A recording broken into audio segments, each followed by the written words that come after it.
Good evening, and congratulations, you've chosen boredom on purpose. Tonight we're diving into a world where your greatest aspiration might be getting through winter without losing any fingers to frostbite, and where your social status ranks somewhere between a goat and a particularly valuable axe. You're about to experience life as a Viking thrall, a slave whose existence was so miserable it makes modern Monday mornings look like a tropical vacation. Picture this. It's dawn in 9th century Norway, and the horn sounds across the settlement like the world's worst alarm clock. But unlike your cozy modern bedroom, you're waking up on a pile of straw that you share with livestock in a building that's basically one giant room filled with smoke animal dung and the charming aroma of unwashed humans who haven't discovered deodorant yet. The temperature outside is somewhere around penguin paradise, and you're about to start another day of backbreaking labor that will leave you wondering if those Viking warriors had the right idea about dying gloriously in battle. You probably won't survive this, and that's not dramatic flair, it's statistical probability. As a thrall in Viking society, your life expectancy makes a mayfly look like a redwood tree. So before you get comfortable, take a moment to like the video and subscribe, but only if you genuinely enjoy what I do here. Drop a comment letting me know where you're listening from and what time it is in your corner of the world. Now dim the lights, maybe turn on a fan for that soft background hum, and let's ease into tonight's journey together. Your eyes open in the dim pre-dawn light filtering through the smoke hole in the roof above. The central hearth still glows with embers from last night's fire, but the warmth barely reaches where you sleep, near the entrance, the coldest, dampest spot in the entire longhouse. Your bed is literally a pile of straw spread over the packed earth floor, and you share this luxurious accommodation with chickens, pigs, and whatever other animals your master decided deserve shelter from the Norwegian winter. The first thing that hits you isn't the cold, it's the smell. Imagine wet wool, unwashed bodies, animal waste, and wood smoke all mixed together in an enclosed space with minimal ventilation. It's like someone turned a barn into a house and forgot to mention it to the animals. The smoke from the central fire has nowhere to go except up through that hole in the roof, which means it fills the entire space before slowly drifting out. Your eyes water constantly, and that persistent cough isn't going away anytime soon. You sit up carefully, joints aching from sleeping on the hard ground, and immediately feel the hierarchy of Viking society in your bones. At the far end of the longhouse, past the central hearth, your master and his family sleep on raised wooden platforms covered with furs and actual mattresses stuffed with feathers. Their section is decorated with tapestries, carved wooden posts, and all the bronze and silver jewelry that marks their status as free people. Your section has straw dirt and the privilege of being closest to the door when raiders decide to visit. The horn sounds again, and you know there's no snooze button in the 9th century. Your master expects you to be working before he's even finished his first meal of the day. You're wearing the same rough, undyed wool tunic you wore yesterday and will wear tomorrow, assuming you make it that long. It's scratchy, it's dirty, and it's literally the only clothing you own. Fashion isn't exactly a priority when you're considered property. Standing up, you notice the other thralls beginning to stir around you. There's Inga, captured in a raid on a Slavic settlement 3 years ago, who still sometimes calls out in her native language during nightmares. There's Bjorn, born into slavery because his mother was a thrall, which means he's never known freedom and probably never will. And there's Astrid, sold into bondage by her own family to pay off debts, a reminder that even free Vikings could fall into this pit of despair. The free family is beginning to wake up in their comfortable section of the longhouse. You can hear the master's wife instructing the other women about the day's tasks, her voice carrying the authority of someone who owns people rather than works alongside them. Their children are already learning to see you as something less than human, a tool that happens to walk upright and occasionally needs food to keep functioning. Historians still argue whether Viking thralls made up 10% or 30% of the total population, but everyone agrees on one thing. Your life is about to be a masterclass in human misery. The legal codes are crystal clear about your status. You can't own property, you can't marry without permission, you can't travel freely, and you can't even complain about your treatment without risking a beating that might leave you permanently damaged. As you prepare to face another day of endless labor, you understand something that the romantic Viking sagas never mention.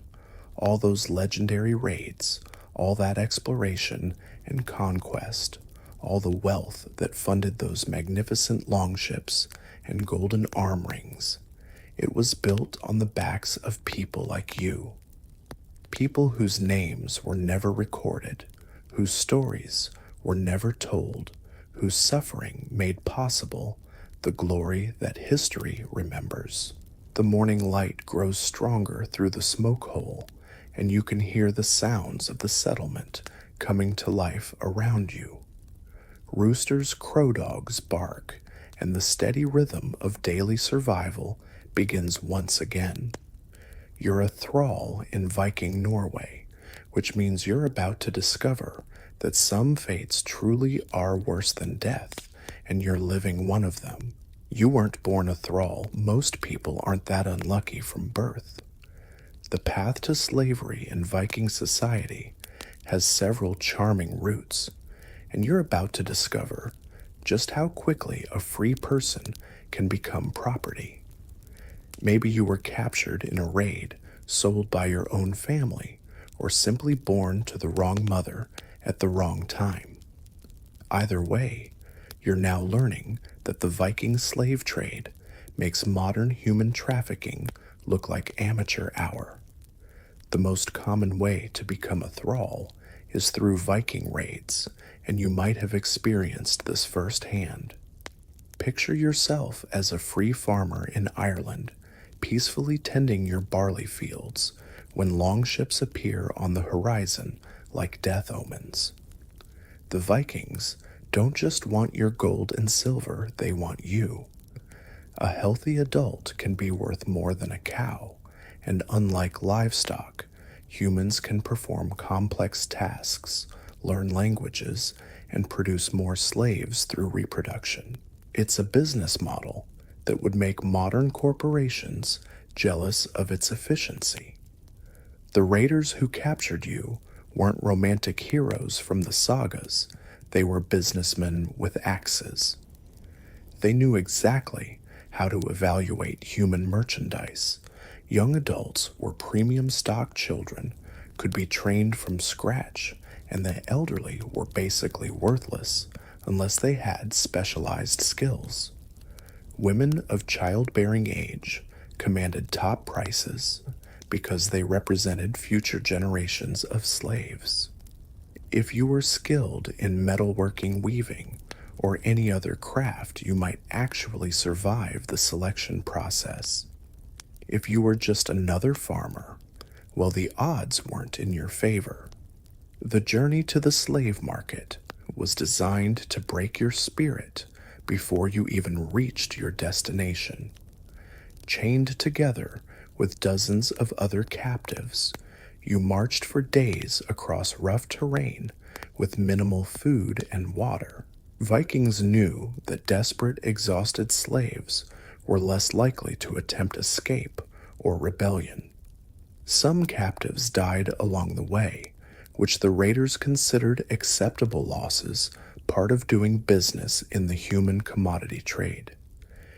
At the slave market, you discovered the brutal mathematics of human value. A strong young man might sell for the equivalent of 8 cows or 16 sheep. A skilled craftsman could command premium prices, especially if he knew secrets of metalworking or shipbuilding. Women were evaluated based on their ability to bear children, perform household tasks, and survive harsh conditions. Children were cheaper up front, but represented long-term investments. The elderly were often killed immediately, rather than wasted resources feeding them. But raids weren't the only path to slavery. You might have been born into bondage because your mother was a thrall, which automatically made you property, regardless of who your father was. Even if your father was the master himself, and trust me, that happened more often than anyone wanted to admit, you were still a slave, unless he formally acknowledged and freed you.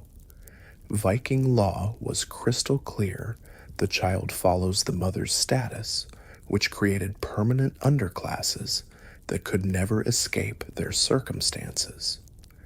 Debt slavery offered another delightful route to bondage. If your family couldn't pay what they owed, they might sell you to cover their obligations. This wasn't considered particularly shameful. It was just business. Parents sold children, husbands sold wives, and entire families sold themselves into slavery rather than face starvation.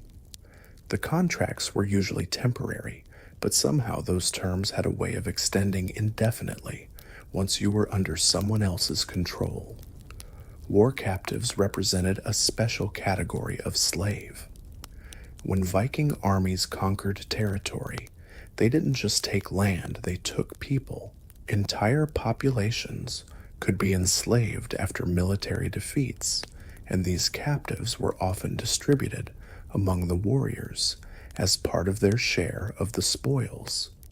If you were a defeated soldier, you might find yourself chained alongside the civilians you'd failed to protect, all of you heading to the same grim future. The slave trade connected Viking territories across vast distances, creating what historians call the first truly international human trafficking network.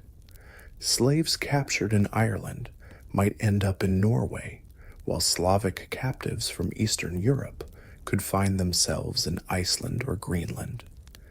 This wasn't random distribution. It was strategic business, designed to prevent slaves from escaping back to familiar territory or finding people who spoke their language. Some scholars estimate that up to 1/3 of Viking Age Scandinavia's population consisted of slaves and their descendants. That's millions of people whose entire existence revolved around serving their master's needs while receiving barely enough resources to survive. The wealth that funded Viking expansion, the labor that built their impressive settlements, the workers who made their complex society function, it all depended on an enormous population of unpaid, unwilling workers. Once you became a thrall, the legal system treated you as livestock with legs. You could be bought, sold, traded, gifted, or inherited like any other piece of property. Your master could beat you, rape you, kill you, or sacrifice you at his funeral with minimal legal consequences. If you injured a free person, your master paid compensation as if his ox had gored someone. If someone injured you, they paid your master for damaging his property. Historians still argue whether Viking slavery was better or worse than other contemporary systems, but that's like debating whether being stabbed is preferable to being clubbed to death. The end result was the same. Your humanity was stripped away. Your future was determined by someone else's whims, and your children would inherit the same hopeless circumstances that now defined your existence. You step into the longhouse proper and immediately understand why Vikings called it the heart of their world. It's where everything happens from birth to death, and you're stuck in the worst possible position to experience it all. The building stretches out before you like a wooden cavern, maybe 60 feet long and 20 feet wide, with curved walls that follow the shape of an overturned ship. This isn't coincidence. Vikings built their houses using the same techniques they used for their longships, which means you're essentially living inside a boat that someone decided to stick in the ground and call home. The central hearth dominates everything, a long stone-lined fire pit that runs down the middle of the building like a spine. It's the only source of heat and light during the endless winter months, which means everyone's life revolves around staying close enough to avoid freezing, but far enough away to avoid getting burned. As a thrall, you get neither privilege. You're too far from the fire to stay warm, but close enough to the smoke to slowly suffocate. It's like being assigned the worst seat at a dinner party that lasts for months. The roof arches high above your head, supported by massive wooden posts carved with intricate designs that tell stories of gods and heroes. Your master paid good money for those carvings, probably more than your entire purchase price, and they serve as constant reminders of the wealth and status you'll never possess. The posts divide the longhouse into sections, each representing a different level of Viking society, and guess where you fit in that hierarchy? Spoiler alert, it's not near the fancy carvings. Smoke drifts constantly through the space, seeking escape through the hole in the roof that serves as the world's most inefficient chimney. On calm days, it rises straight up and out. On windy days, which is most days in Norway, it swirls around the interior like a malevolent spirit, burning your eyes and coating everything in a layer of greasy soot. You've developed a permanent cough that sounds like a dying seal, and your clothes smell like a campfire that someone forgot to put out. This is normal. This is life. The floor is packed earth, covered with rushes and straw that's supposed to absorb spills and provide insulation. In reality, it creates a fragrant mixture of food scraps, animal waste, and human debris that ferments into something that would make a garbage dump jealous. The rushes are changed seasonally, if you're lucky annually, if you're not, and never, if your master is particularly cheap. You've learned to identify what you're stepping in without looking down, a skill nobody puts on their resume, but everyone needs to survive. Animals wander freely through the longhouse because Vikings believe in integrated living spaces.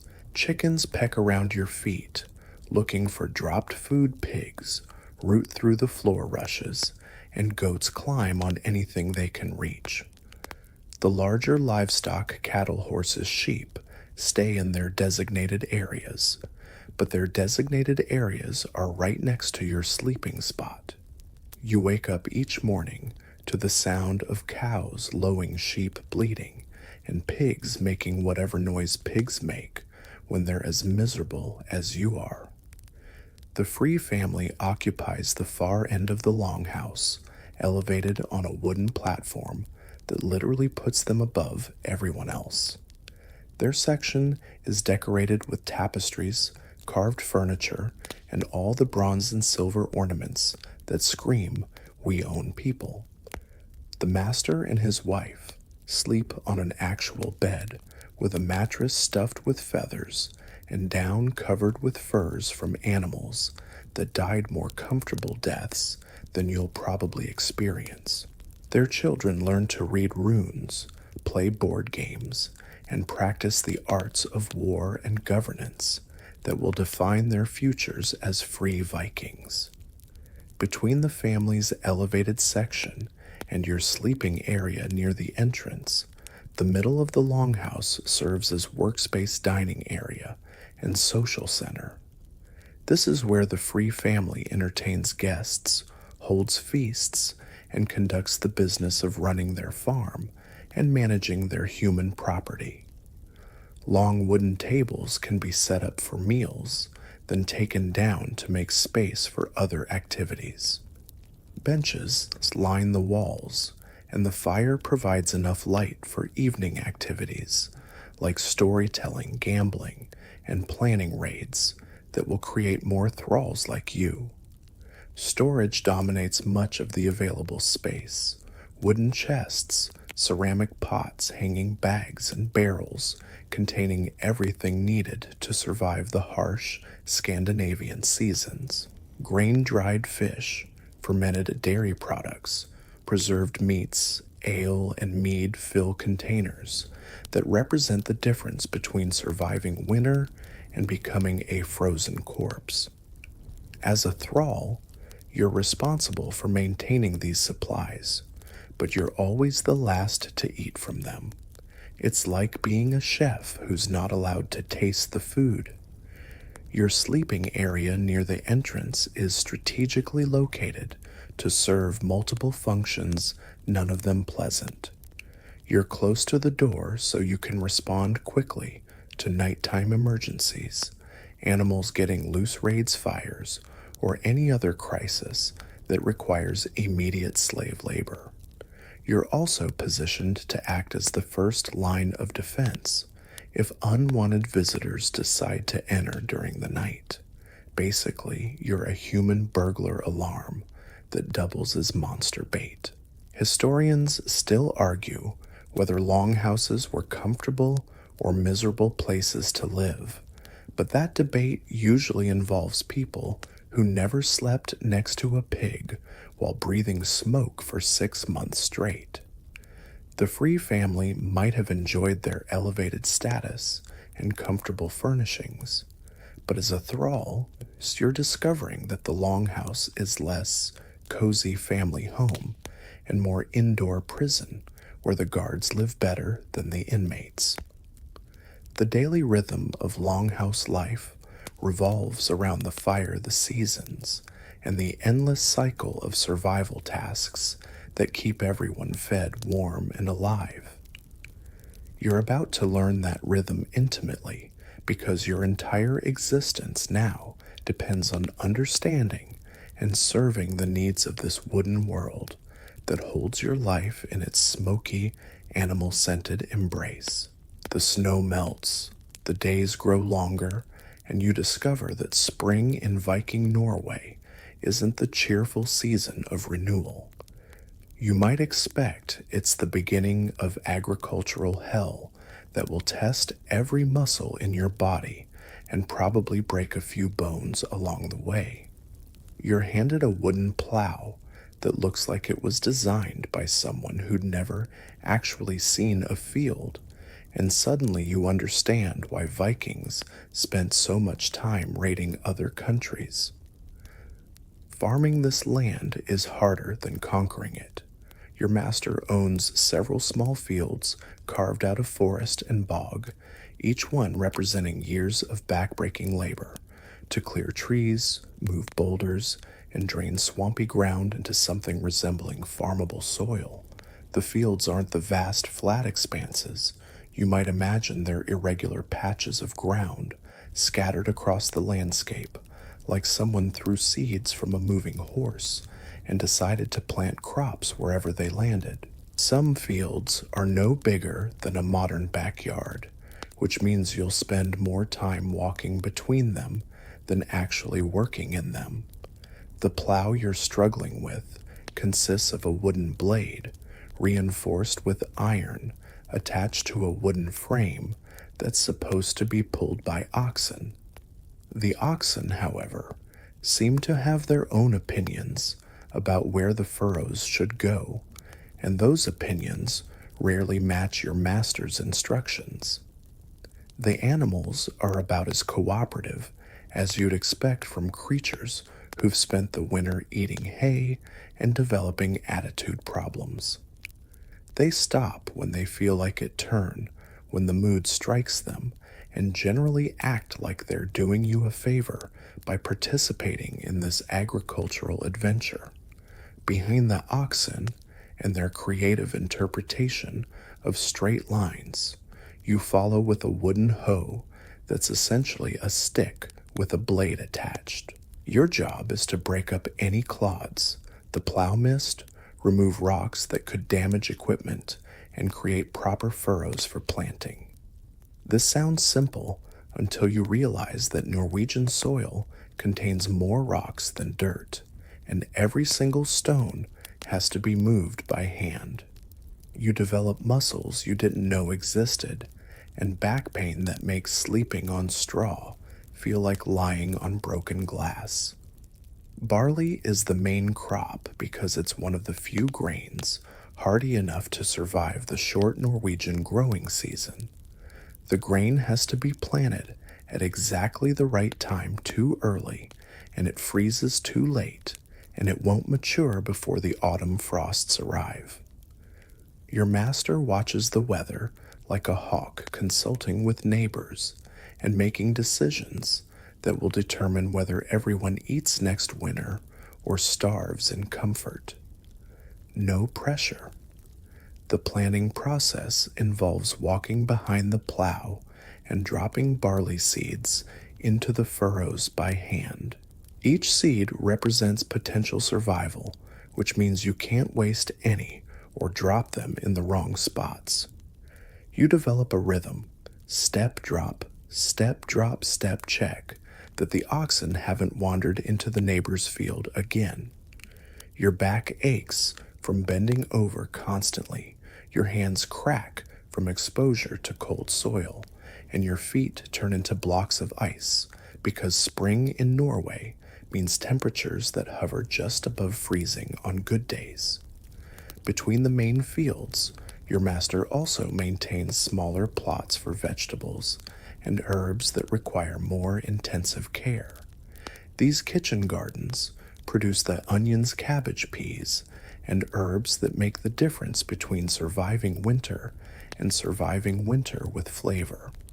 As a thrall, you're responsible for the detailed, tedious work of preparing these plots, which involves digging individual holes, carefully spacing each plant, and creating drainage systems that prevent the vegetables from drowning in Norway's frequent spring rains. The midnight sun begins its reign during late spring, which sounds romantic until you realize it means your working day never actually ends. When the sun doesn't set, your master sees no reason why the work should stop either. You plant by daylight, then continue planting by what technically counts as daylight, but feels like the world's most depressing twilight. Your internal clock gives up trying to figure out when you're supposed to sleep, and you develop the zombie-like state that Vikings probably mistook for dedicated work ethic. Tool maintenance becomes a constant concern because replacing agricultural equipment requires either skilled craftsmen or trade with distant communities. You learn to repair wooden handles, sharpen iron blades, and jury-rig solutions to problems that would be simple to fix in any other century. When the plow breaks, and it will break, you fix it with whatever materials are available. When the oxen refuse to cooperate, and they will refuse, you somehow convince them to work through a combination of bribery threats and appeals to their better nature that they probably don't possess.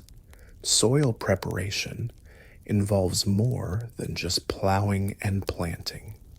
You spread manure from the winter's accumulated animal waste, which means handling several months' worth of cow, horse, sheep, and pig excrement that's been fermenting in storage. The smell is indescribable, but it's also liquid gold for crop production.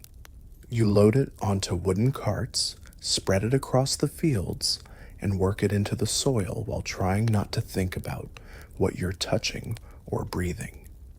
Historians still argue whether Viking agriculture was efficient or primitive, but as someone doing the actual work, you can confirm that it's definitely primitive and occasionally efficient by accident. The tools are basic, the methods are labor intensive, and success depends more on weather luck than farming skill. Every spring, planting is essentially a very expensive gamble, with winter survival as the stakes. The spring work continues from dawn to whatever passes for dusk in a land where the sun forgets to set. Your hands blister, then callous, then blister again. Your back develops a permanent ache that makes standing upright feel like a special occasion. Your feet turn into blocks of ice that occasionally thaw enough to remind you that you still have feeling in them. Summer arrives with the false promise of warmth and the brutal reality of endless labor under a sun that never sets.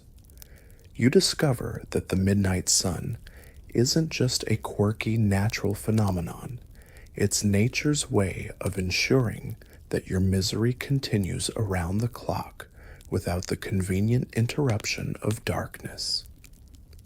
Your master interprets this as a divine sign that work should continue indefinitely, which makes you wonder if the Norse gods had a particularly twisted sense of humor when they designed the seasons. The barley you planted during spring's frozen hell has actually sprouted, creating green fields that would be beautiful if you had time to appreciate them.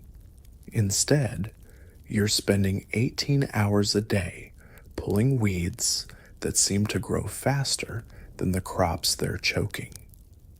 Norwegian weeds are apparently as hardy and stubborn as Norwegian people, thriving in conditions that would kill plants from more civilized climates. You develop an intimate relationship with every species of unwanted vegetation as you crawl through the fields on your hands and knees, yanking them out one by one.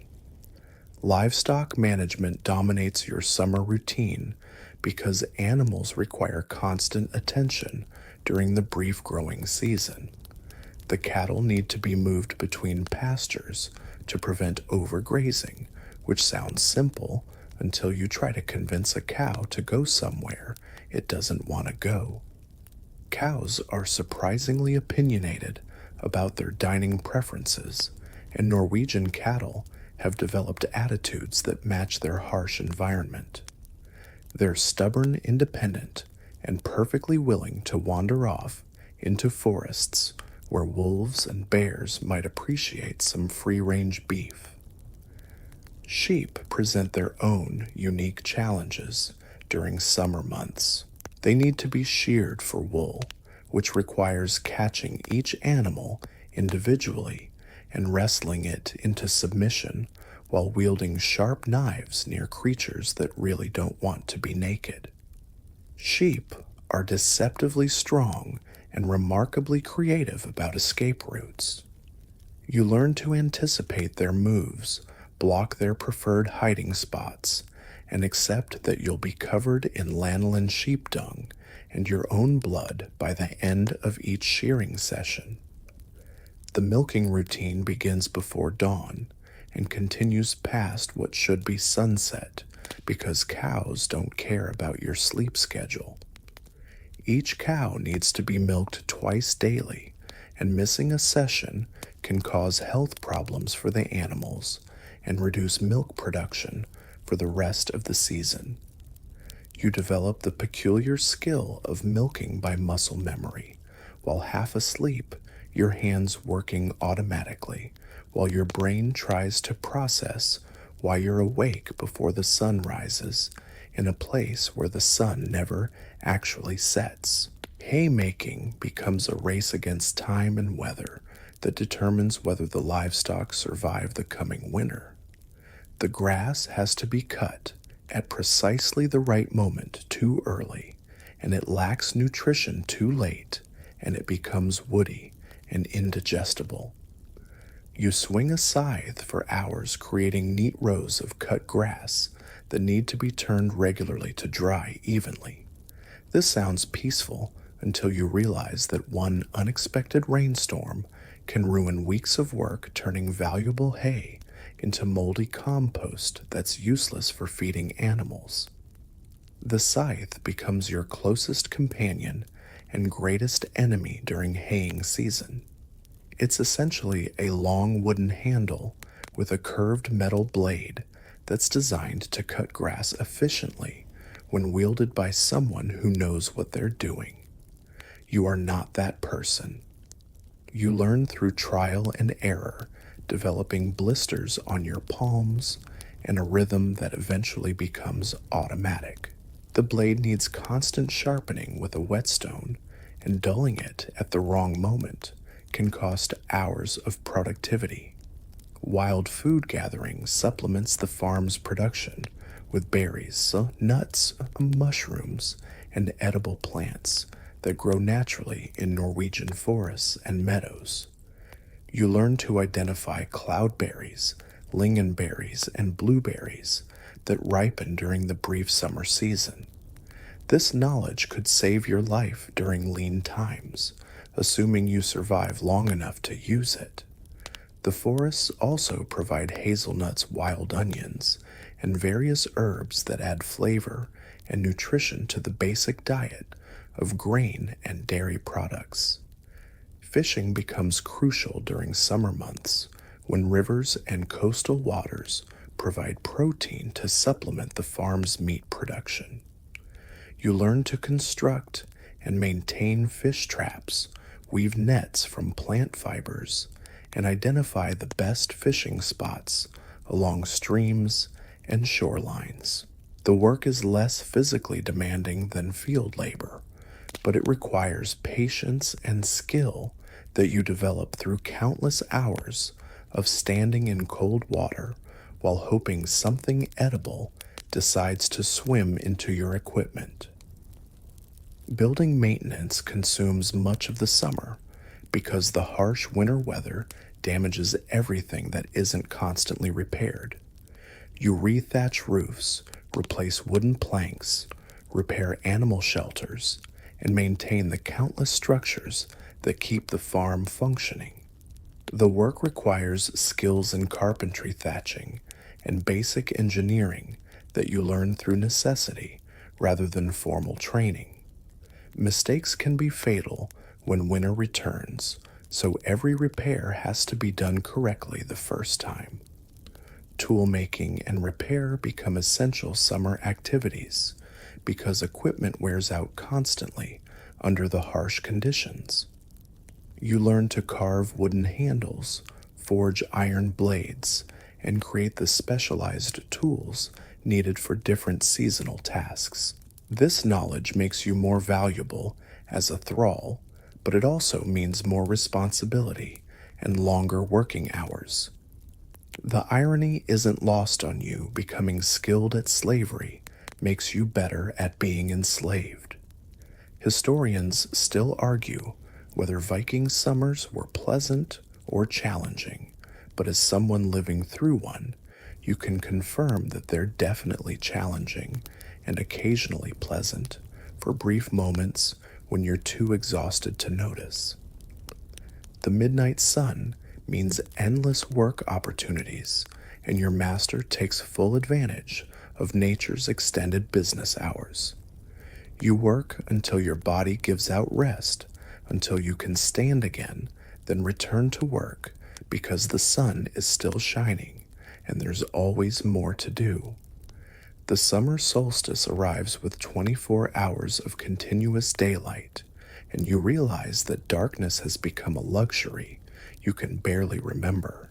Your sleep schedule disappears entirely, replaced by brief periods of unconsciousness whenever your master decides you've worked enough for the moment.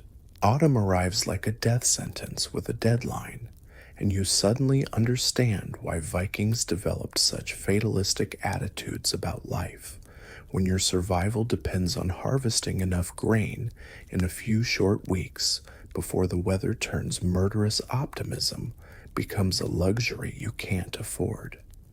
The barley fields that looked so promising during summer's endless daylight now represent the difference between eating and starving through the coming winter.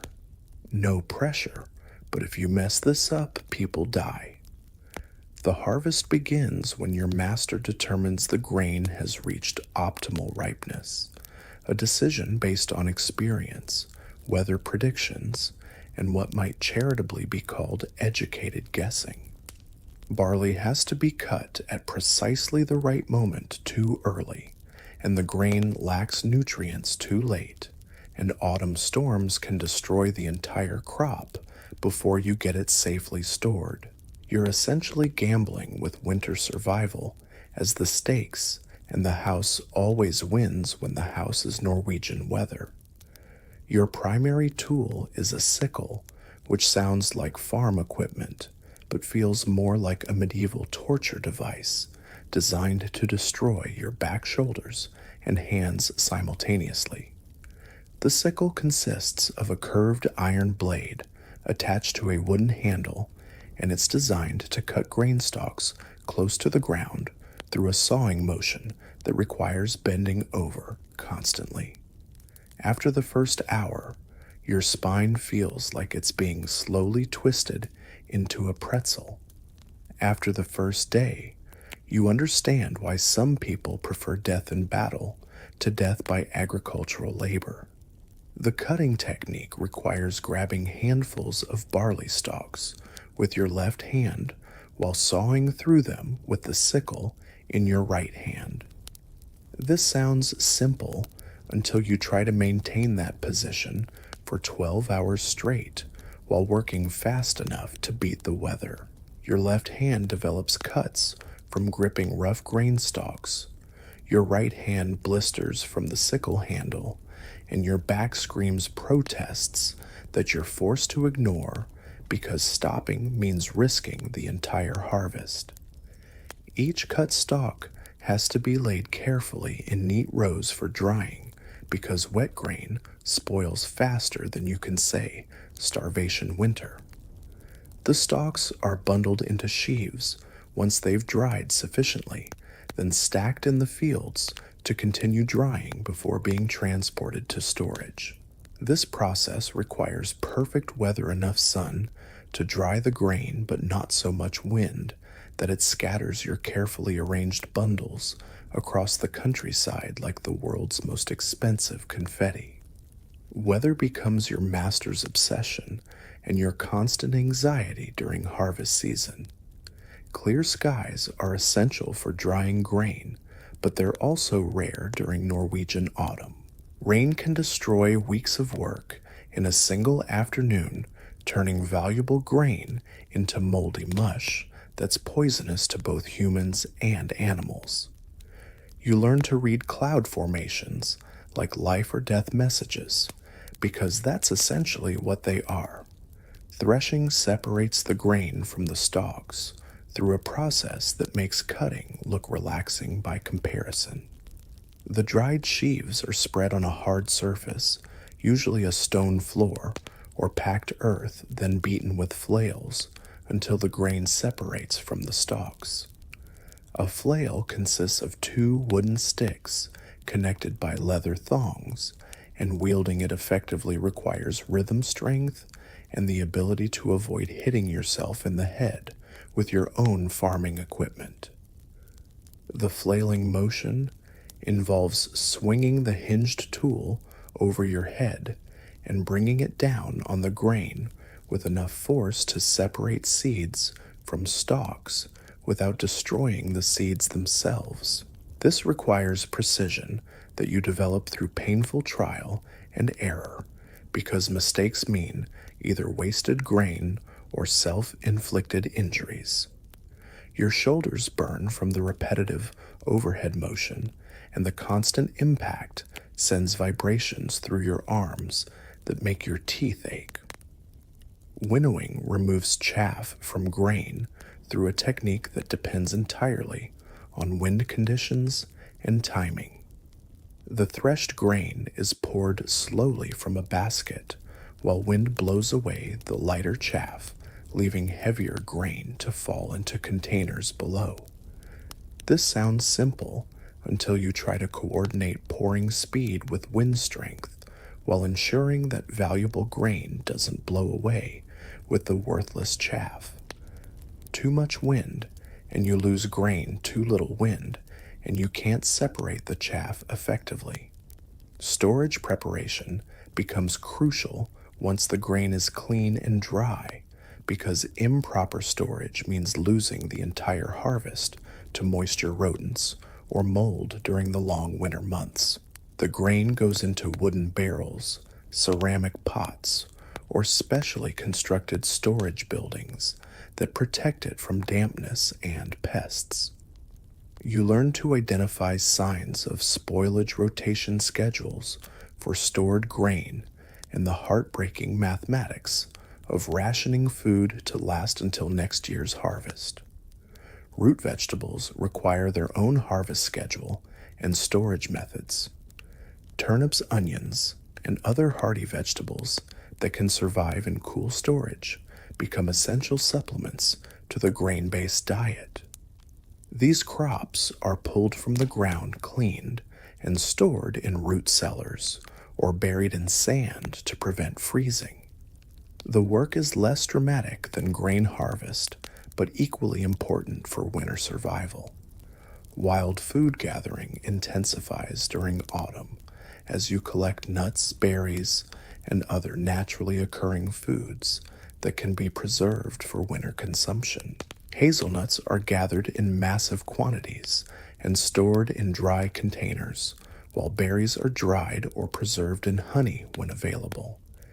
These foods provide essential vitamins and variety to a winter diet that would otherwise consist entirely of grain, dairy, and preserved meat. Historians still argue whether Viking harvests were efficient or wasteful, but as someone whose life depends on the results, you can confirm that they're definitely stressful and occasionally successful despite the primitive methods. Every grain of barley represents potential survival, and losing any of it to weather pests or human error feels like a personal failure that could have fatal consequences. The race against winter intensifies as days grow shorter and temperatures drop toward freezing. Your master becomes increasingly anxious about completion deadlines, weather forecasts, and storage capacity.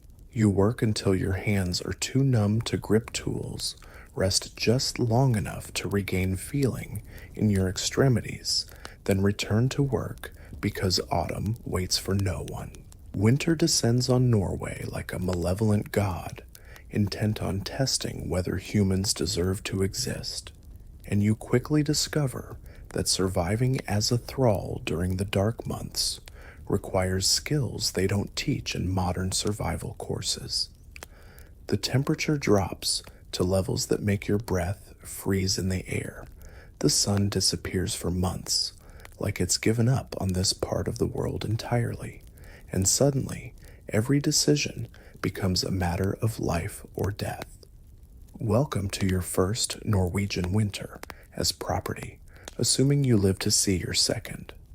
The darkness arrives gradually, then all at once, until you're living in a world where noon looks like twilight, and midnight is an endless void that swallows hope along with light. By midwinter, the sun rises briefly around 10 in the morning, casts weak shadows for a few hours, then gives up and disappears by 2 in the afternoon. This isn't just inconvenient, It's psychologically devastating. You understand why Vikings developed such elaborate mythology about cosmic wolves devouring the sun, because that's exactly what winter feels like. Your sleeping arrangements become a matter of survival strategy rather than comfort. Near the entrance of the longhouse, you're positioned to absorb the worst of the cold drafts that leak through gaps in the wooden walls. The fire at the center of the building provides warmth, but that warmth doesn't reach your corner, where temperatures hover just above freezing on good nights. You sleep fully clothed, covered with whatever scraps of wool or fur your master considers disposable, and you wake up with frost in your hair from your own breath. Keeping the animals alive becomes your primary winter responsibility, and it's harder than keeping yourself alive because the animals are both more valuable and more vulnerable than you are. The cattle, sheep, pigs, and goats that provide milk, meat, and wool for the household depend entirely on your ability to feed them, water them, and keep them warm enough to survive until spring. Their deaths mean economic disaster for your master and probable starvation for everyone, including you. Daily animal care begins before dawn, or what passes for dawn, in a world of perpetual twilight, when you venture into the howling wind to break ice on water troughs that freeze solid every night. The ice can be several inches thick, requiring axes, hammers, or whatever blunt instruments you can find to create drinking holes for livestock. Your hands go numb within minutes of exposure, but the animals need water to survive, so you chop ice until your shoulders scream and your fingers turn white with frostbite. Feeding the animals requires rationing hay and grain that must last until spring grass returns. This involves complex calculations about livestock needs, weather duration, and resource conservation that would challenge a modern accountant. Too much feed, and you run out before winter ends. Too little, and the animals weaken or die. You learn to recognize signs of malnutrition in cattle, adjust feeding schedules based on temperature changes, and make decisions that determine whether the farm survives economically. The barn becomes your second home during winter months, and it's only marginally warmer than the outside air. You muck out stalls daily, spreading fresh straw to provide insulation and absorb waste that freezes almost immediately in the sub-zero temperatures.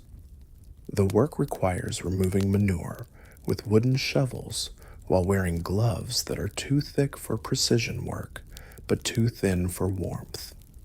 Your hands alternate between numb and painful as circulation returns sporadically. Milking becomes an exercise in pain management as you attempt to extract milk from cows whose udders are nearly frozen.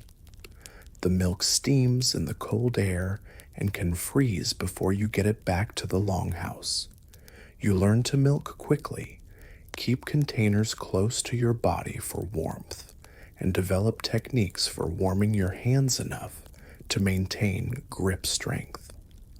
The cows aren't particularly cooperative in these conditions, and they express their displeasure through kicks, tail whips, and general bovine attitude problems. Wood gathering becomes a constant battle against both weather and dwindling supplies. The fire in the longhouse must burn continuously, or everyone dies, which means collecting and chopping wood in conditions that make the work nearly impossible. You venture into forests where snow is waist-deep, trees are coated with ice, and the wind creates conditions that can cause frostbite in minutes. Finding dry wood becomes increasingly difficult as winter progresses and easily accessible supplies are exhausted. Food rationing affects everyone, but thralls get the smallest portions of everything. Your winter diet consists primarily of thin gruel made from barley supplemented with preserved fish-dried meat when available, and dairy products that provide essential fats for surviving cold temperatures. You're constantly hungry, but never quite starving, a careful balance that keeps you functional while conserving resources for the free family members whose survival takes priority over yours. Ice fishing provides occasional protein supplements when other food sources run low. You learn to cut holes through thick lake ice construct shelters that provide minimal protection from wind and spend hours in sub-zero temperatures hoping fish decide to cooperate with your survival needs. The work is miserable, the success rate is low, and frostbite is a constant risk, but fresh fish can mean the difference between adequate nutrition and gradual starvation. Indoor work occupies the endless dark hours when outdoor tasks become impossible due to weather conditions. You repair tools, weave baskets, mend clothing, and perform maintenance tasks that keep the household functioning. These activities provide psychological relief from the constant stress of survival while contributing to the family's economic stability. Your hands stay busy while your mind tries not to think about how many more months of darkness remain. Historians still argue whether Viking winters were merely harsh or genuinely life-threatening, but as someone living through one, you can confirm that they're definitely life-threatening and occasionally survivable with enormous effort and considerable luck. Every day requires decisions that could have fatal consequences, and every night means hoping you'll wake up the next morning with all your fingers and toes still attached. The psychological weight of winter isolation compounds the physical challenges of survival. You're trapped in a small space with the same people for months, breathing recycled air thick with smoke and animal odors, while darkness presses in from all sides like a living thing intent on crushing your spirit along with your body. You wake one morning to discover something that makes your miserable existence as a thrall infinitely worse. You're going to have a child, and that child will inherit your bondage along with your blood. The realization hits you like a physical blow because you understand something that free Vikings take for granted. Your children will never know freedom, never own property, never make decisions about their own lives. You're not just creating a new person, you're manufacturing the next generation of human property. The pregnancy wasn't planned. Obviously, thralls don't get to plan anything, including when and with whom they reproduce. Maybe the father is another thrall. Maybe it's your master. Maybe it's one of his sons or guests who decided you were available for their entertainment.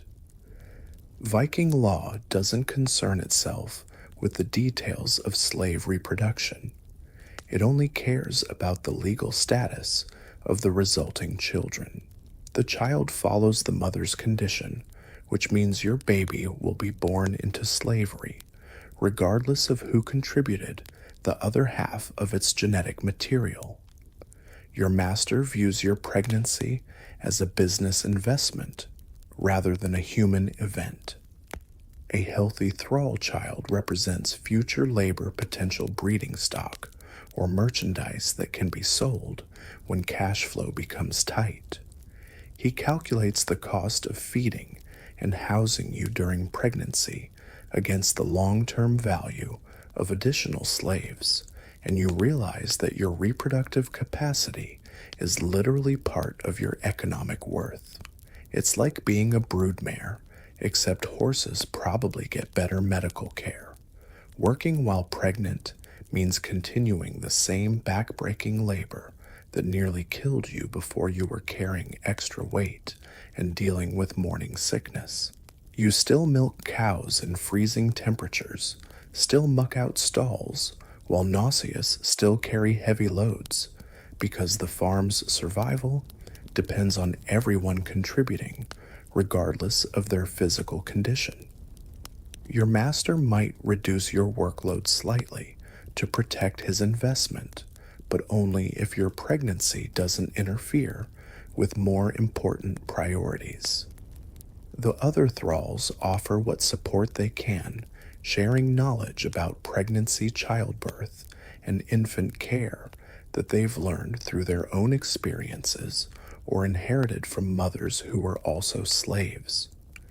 This informal network of information becomes crucial because your master's family has no incentive to ensure your health beyond keeping you functional enough to work. You learn to identify warning signs, manage pregnancy discomfort, and prepare for childbirth without professional medical assistance. Nutrition during pregnancy presents challenges that would be difficult for free women and become nearly impossible for thralls. You need extra food to support both yourself and the developing baby, but you're still getting the smallest portions of everything. The thin gruel and occasional scraps that barely sustained you before pregnancy now have to nourish two people. You learn to find nutrition in food scraps, wild plants, and whatever additional calories you can obtain without angering your master. As your pregnancy progresses, you face the terrifying reality of giving birth without proper medical care or adequate support. Viking society has experienced women who assist with childbirth, but their services are reserved for free women who can afford to pay them. You'll deliver your baby with help from other thrall women who learned midwifery through necessity rather than training, using whatever supplies and techniques are available in a longhouse that's designed for livestock rather than medical procedures. The birth itself happens in the same smoky, animal-scented longhouse, where you sleep probably during a time when it's inconvenient for everyone else. You labor while trying not to disturb the free family's activities, deliver your baby on the same straw bedding where you sleep next to pigs and chickens, and recover while continuing to perform whatever work you're physically capable of managing.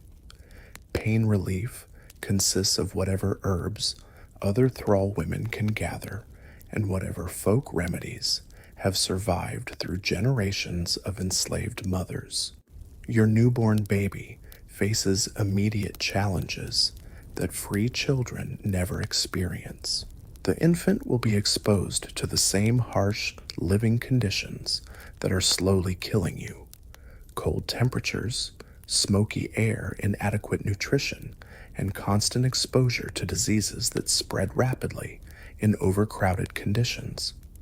The baby sleeps where you sleep, eats what you can provide, and depends entirely on your ability to keep both of you alive while meeting your master's demands for continued labor.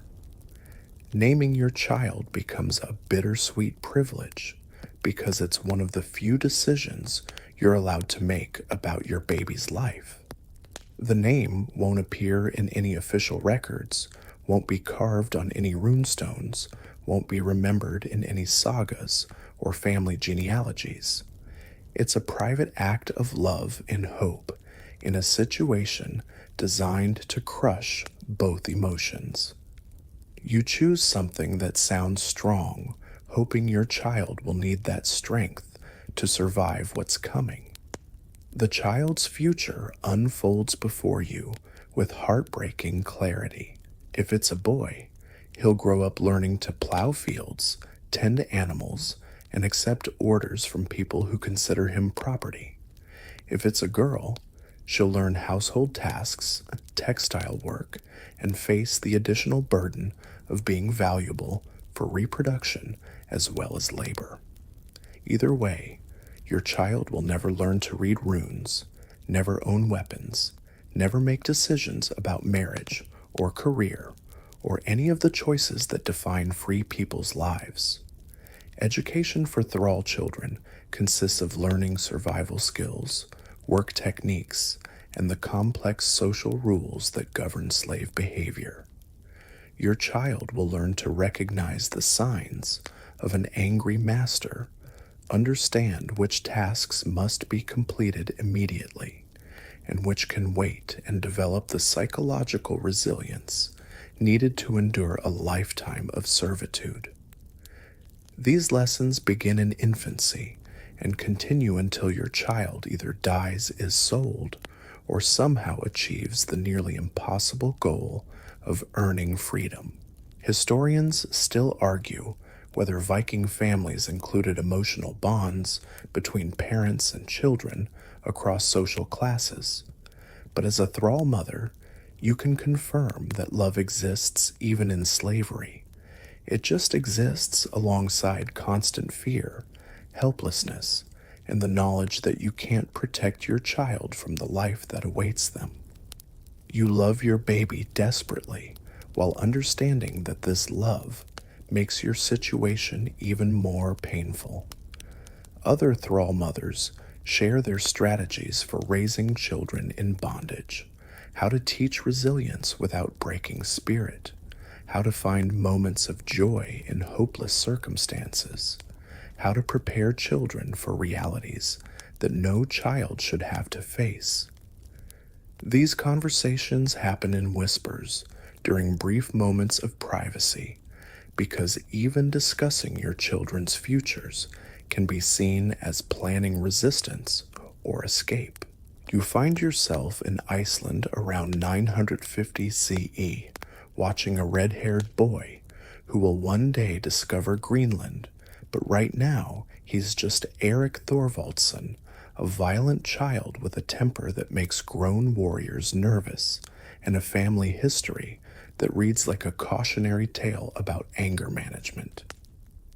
His father, Thorvald Asvaldsson, has already been exiled from Norway for killing someone, which means Eric is growing up in a household where murder is considered a career setback rather than a moral failing.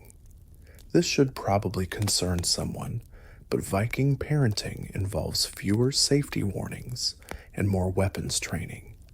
Iceland in Eric's youth is a frontier society where disputes are settled with axes as often as words, and young Eric is absorbing lessons about conflict resolution that would horrify modern child psychologists. The island has been settled for less than a century, which means it's full of Norwegian exiles, Irish slaves, and opportunistic farmers who came here because they were either running from something or looking for land they could actually afford. It's like the Wild West, except colder, and with more creative methods of violence. Eric's family settles in Hornstrandir, the northwestern peninsula of Iceland, that's essentially the end of the world covered in snow and populated by people who prefer isolation to civilized society. The landscape is harsh, the weather is brutal, and the neighbors are mostly other exiles who left Norway for reasons they don't discuss at dinner parties. Young Eric learns to survive in conditions that would challenge adult Vikings, developing both the physical toughness and psychological hardness that will define his later adventures. The boy shows signs of inheriting his father's explosive temper from an early age, settling playground disputes through methods that would be considered assault if children were held to the same legal standards as adults. Eric doesn't just win fights, he destroys his opponents with a fury that makes other children avoid him, and adults wonder whether they're raising a future warrior or a future problem. His reputation for violence grows along with his height, and both reach impressive proportions. Family life in the Thorvaldsen household revolves around survival farming and the ever-present possibility that someone might need killing before dinner time. Eric learns practical skills like animal husbandry, crop management, and weapon maintenance, but he also absorbs more subtle lessons about pride, honor, and the appropriate response to perceived slights. Unfortunately, the Thorvaldsen family definition of appropriate response tends to involve sharp objects and funeral preparations. The Icelandic legal system attempts to regulate violence through compensation payments and formal dueling, but Eric's family operates on the principle that some insults can only be answered with blood. Young Eric watches his father navigate disputes that escalate from property disagreements to manslaughter charges, learning that violence is often the first option rather than the last resort. This educational approach will have predictable consequences for Eric's future social interactions. As Eric grows into adolescence, his size matches his temper, creating a young man who combines physical capability with emotional instability in ways that make responsible adults nervous. He's tall, strong, and red-haired, a combination that makes him memorable in both positive and negative ways.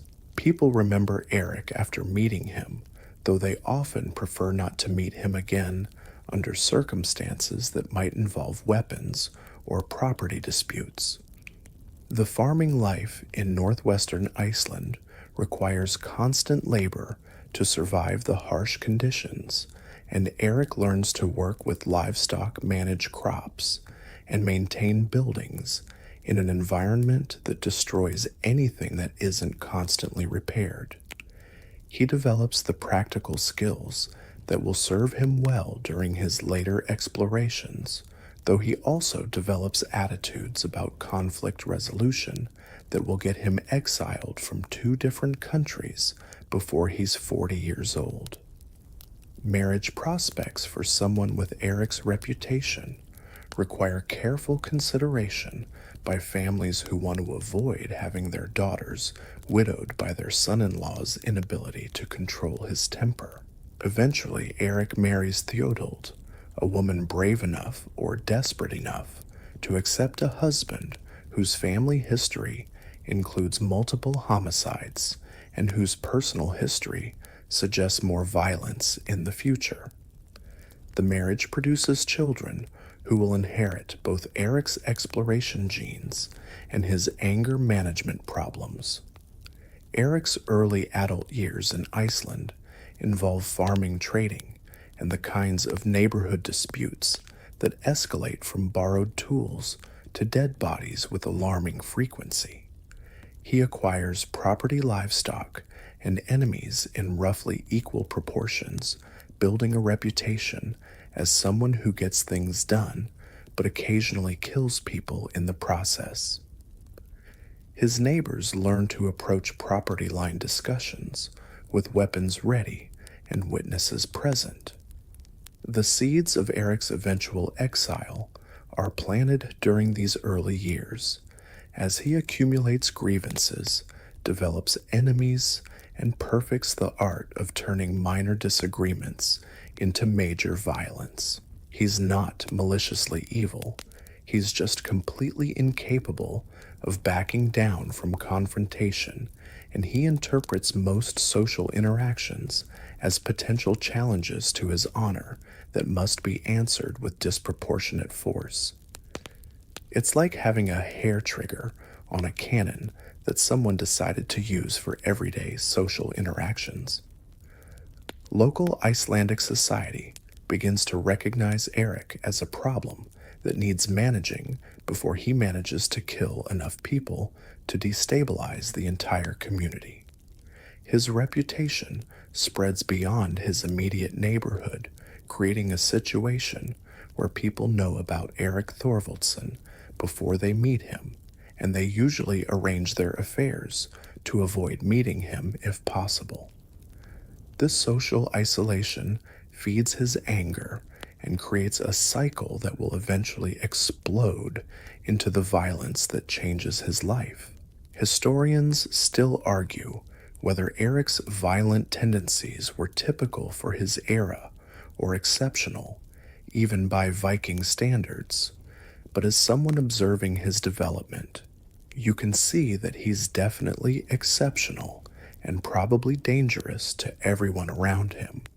His combination of physical strength, emotional instability, and cultural conditioning that glorifies violence creates a person who solves problems by hitting them with sharp objects until they stop being problems. The stage is set for the confrontation that will exile Erik from Iceland and inadvertently lead to one of history's most significant geographical discoveries. But right now, he's just a violent young man with anger issues and a family history of manslaughter, living in a society that's about to decide he's too dangerous to tolerate. You're witnessing the moment that changes everything for Erik the Red, and it starts with something so mundane you almost can't believe it. Wooden benches. Not a dispute over land, livestock, or family honor, but furniture that Erik had loaned to neighbors and wanted returned. In any reasonable society, this would involve polite conversation, maybe some mild grumbling, and eventually the return of borrowed property. But this is 10th century Iceland. Erik has inherited his father's explosive temper, and the neighbors apparently decided that keeping someone else's furniture was worth dying for. The dispute begins innocuously enough when Erik approaches his neighbors about returning some wooden benches he had previously loaned them. These aren't just any benches, they're well-crafted furniture that represents significant value in a society where everything useful has to be made by hand from materials that are difficult to obtain. In Iceland, good wood is precious. Skilled carpentry is expensive, and furniture is often passed down through generations like family heirlooms. What Erik is asking for isn't unreasonable. What happens next definitely is. The neighbors whose names history has mercifully forgotten, probably because their decision-making skills don't deserve preservation, apparently decide that they prefer to keep Erik's benches rather than return them. Maybe they've grown attached to the furniture. Maybe they think Erik won't do anything drastic over some wooden seats. Or maybe they've vastly underestimated how poorly Erik responds to people who don't immediately comply with his requests.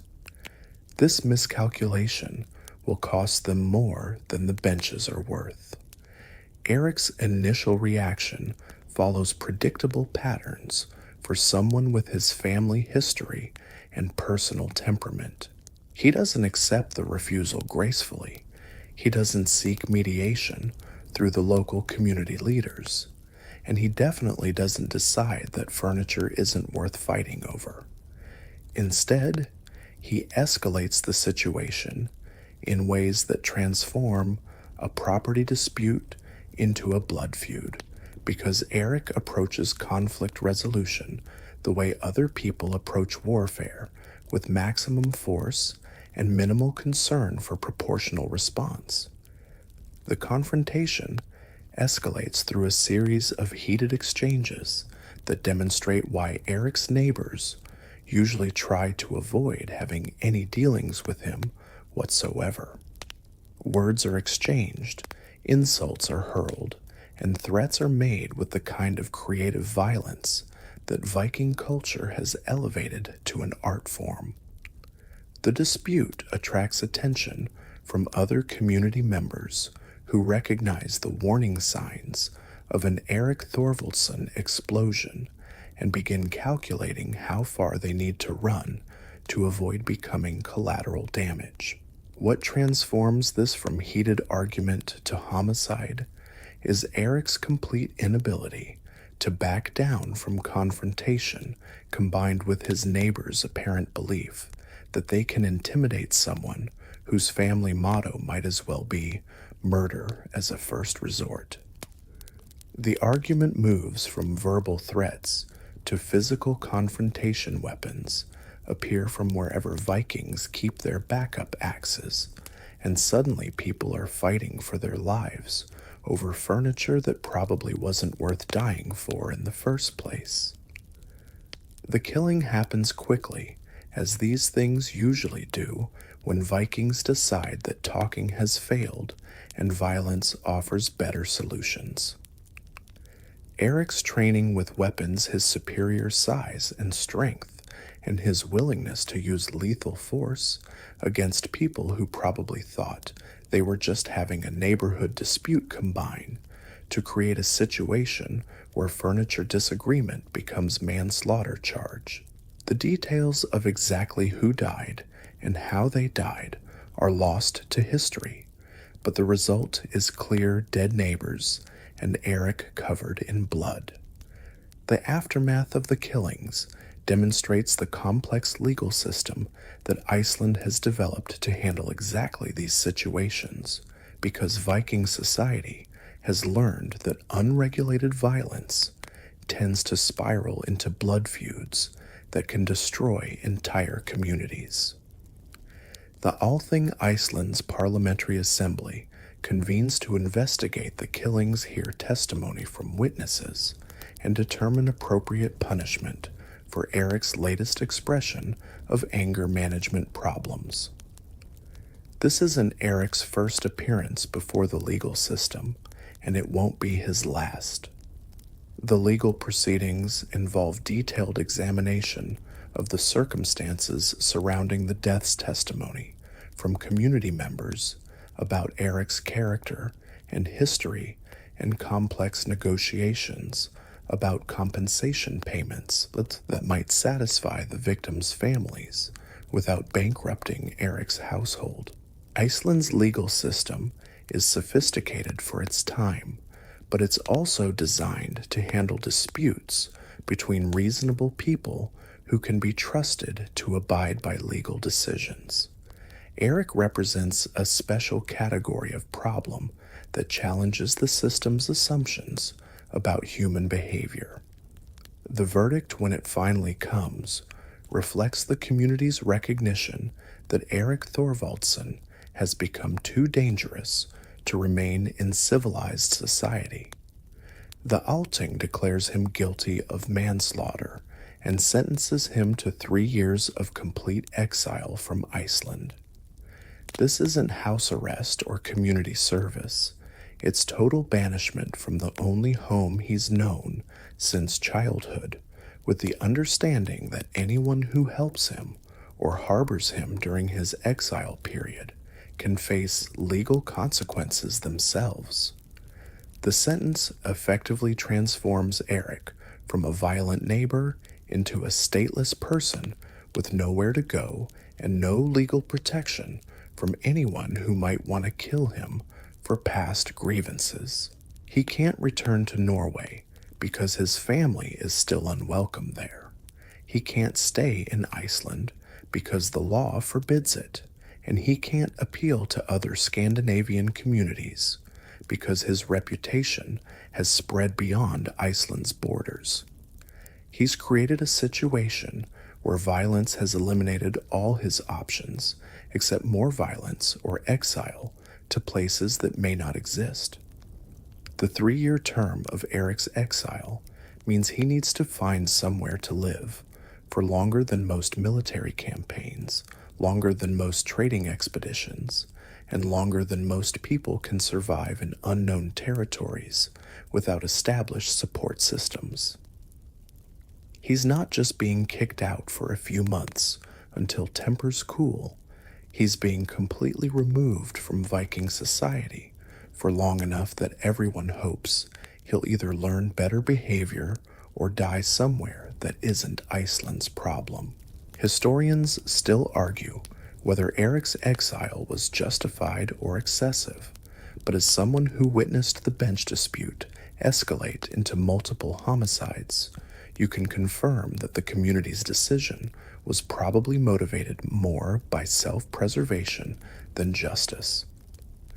Eric has demonstrated that he can't coexist peacefully with neighbors, can't resolve disputes without killing people, and can't be trusted to control his temper when faced with minor disagreements about borrowed property.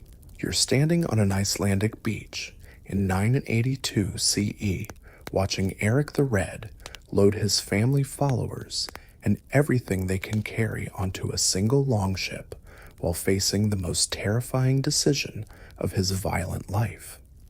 Behind him lies Iceland, where he's legally forbidden to return for 3 years.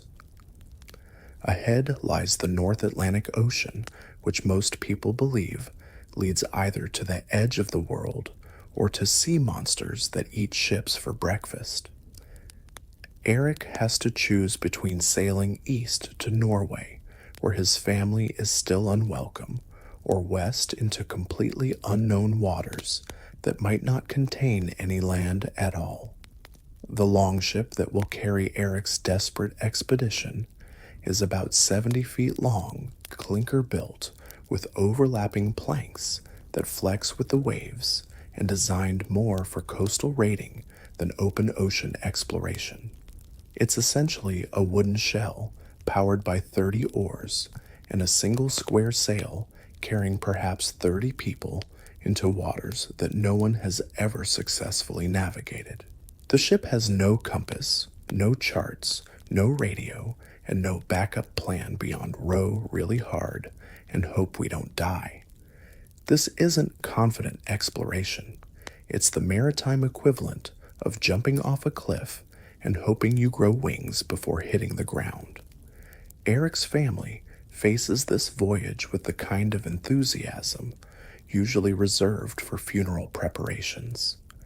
His wife Theodold has to pack their children essential supplies and household goods for a journey to destinations that might not exist using a boat, that might not survive the trip. Their followers, loyal friends, fellow exiles, and people with nowhere else to go understand that they're essentially volunteering for a suicide mission that offers extremely poor odds of survival and no guarantee of finding habitable land, even if they survive the ocean. The supplies loaded onto the ship represent careful calculations about weight space and survival priorities that would challenge modern expedition planners. They need enough food and water to sustain 30 people for weeks or months at sea, but not so much weight that the ship becomes unseaworthy in rough conditions. Tools, weapons building materials, seeds, livestock, and personal possessions all compete for limited space on a vessel that's already overcrowded with nervous passengers who are beginning to question their life choices. Navigation equipment consists of whatever Eric can remember from conversations with other sailors, plus primitive tools that work adequately for coastal voyages, but become nearly useless in open ocean conditions. They have a sun compass that works when the sun is visible, knowledge of star positions that helps when the sky is clear, and dead reckoning techniques that depend on maintaining accurate estimates of speed and direction over long periods. When fog rolls in, and it will roll in, they're essentially sailing blind through waters that could contain icebergs, reefs, or absolutely nothing at all. The departure from Iceland is witnessed by people who expect never to see Eric and his followers again, because the survival rate for unplanned voyages into unknown waters is somewhere between extremely low and mathematically impossible. The community that exiled Eric watches his ship disappear over the western horizon with mixed feelings relief that he's no longer their problem and genuine concern that they've essentially sentenced 30 people to death by drowning for one man's inability to control his temper. The first days of the voyage test, everyone's resolve as the longship encounters North Atlantic conditions that make coastal sailing look like a pleasant afternoon cruise. The waves are massive, the wind is constant, and the temperature hovers just above freezing even during summer months. Seasickness affects most of the passengers, who discover that vomiting while rowing in rough seas creates new levels of misery that they never imagined possible.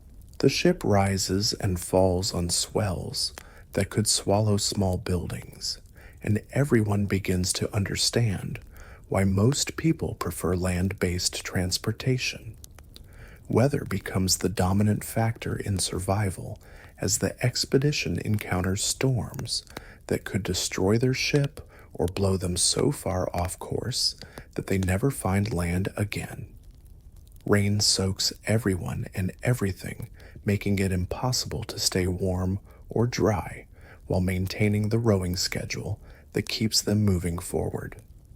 Fog reduces visibility to a few feet, forcing them to navigate by sound smell and whatever maritime instincts Eric has developed during his years in Iceland.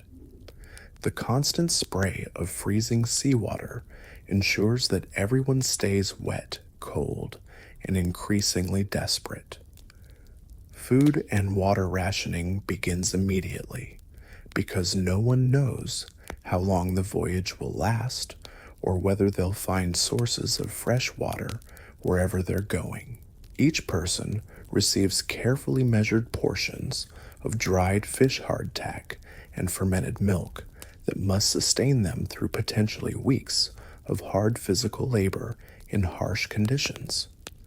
Fresh water is even more precious than food collected from rainfall when possible and rationed so strictly that everyone stays constantly thirsty while rowing for their lives. The psychological pressure of sailing into the unknown affects everyone differently, creating tensions that threaten to tear the group apart just when cooperation becomes essential for survival. Some passengers want to turn back while they still have enough supplies to reach Iceland. Others argue for continuing west, regardless of the risks, and a few begin to question whether following Eric Thorvaldsen anywhere was ever a good idea. Eric has to maintain leadership over people who are scared, exhausted, and beginning to blame him for their current predicament. Sleep becomes nearly impossible on a crowded ship in rough seas where everyone takes turns rowing while trying to rest in whatever space they can find among the supplies and equipment. The constant motion, cramped conditions, and anxiety about survival create a level of exhaustion that affects decision-making abilities just when clear thinking becomes most important. People begin to hallucinate land on the horizon, argue about navigation decisions, and generally behave like humans who are slowly going insane from stress and sleep deprivation. The ship's condition deteriorates under constant stress from rough seas requiring repairs that must be made while still at sea using whatever materials and tools are available. Leaks develop that need constant bailing rigging, requires adjustment to handle changing wind conditions, and the steering oar demands careful attention to prevent the ship from broaching in heavy seas. Everyone learns basic seamanship through trial and error, because mistakes in these conditions can kill everyone aboard within minutes. Historians still argue whether Eric's westward voyage was desperate flight or planned exploration, but as someone witnessing the expedition's departure in early days, you can confirm that it's definitely desperate and accidentally exploratory. Eric isn't seeking new worlds. He's running from the consequences of his violent temperament while hoping that somewhere out there lies land where he can rebuild his life without killing any more neighbors over furniture disputes. You're crowded into that freezing longship when someone shouts the word that transforms desperate flight into accidental discovery land. After nearly 2 weeks of sailing through fog storms and what felt like the edge of existence itself, Eric's lookout has spotted something impossible rising from the western horizon. But this isn't the green, welcoming coastline that desperate minds might have conjured from wishful thinking. Instead, you're staring at towering white glaciers and ice-covered mountains that make Iceland look like a tropical paradise, stretching as far as the eye can see in both directions, like a frozen wall built by gods who really don't want visitors. The first glimpse of what will become Greenland reveals a landscape so hostile and forbidding that several expedition members suggest turning around immediately and taking their chances with Icelandic justice instead. Massive glaciers cascade down from ice-covered peaks, creating waterfalls of frozen destruction that crash into the ocean with sounds like thunder. The coastline appears to be almost entirely ice, offering no obvious harbors, beaches, or anywhere that 30 exhausted people might land a ship without being crushed by falling ice or swept away by currents that flow around icebergs the size of small islands. Eric studies the intimidating coastline with the desperate focus of a man who has literally nowhere else to go, because turning back means 3 more years of exile with dwindling supplies and no guarantee of finding any other land before everyone starves or freezes to death. The western shore stretches endlessly north and south, but Eric notices something that gives him hope. Occasional breaks in the ice, where darker land shows through, suggesting that somewhere beyond this frozen barrier might lie terrain that could support human habitation, assuming humans could survive long enough to reach it. The ship cautiously approaches the coast, while everyone aboard tries to spot potential landing sites that won't immediately kill them all.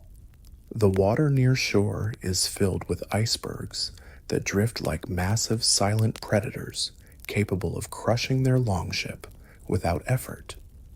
Navigation becomes a deadly puzzle of avoiding ice while searching for beaches, inlets, or fjords that might provide shelter and access to the interior.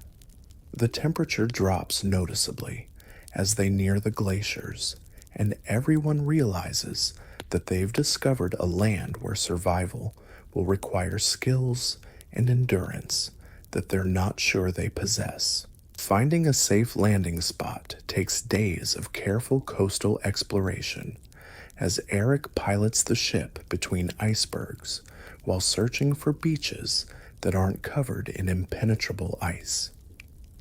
They finally locate a protected inlet where the ship can be pulled ashore without being destroyed by ice or surf.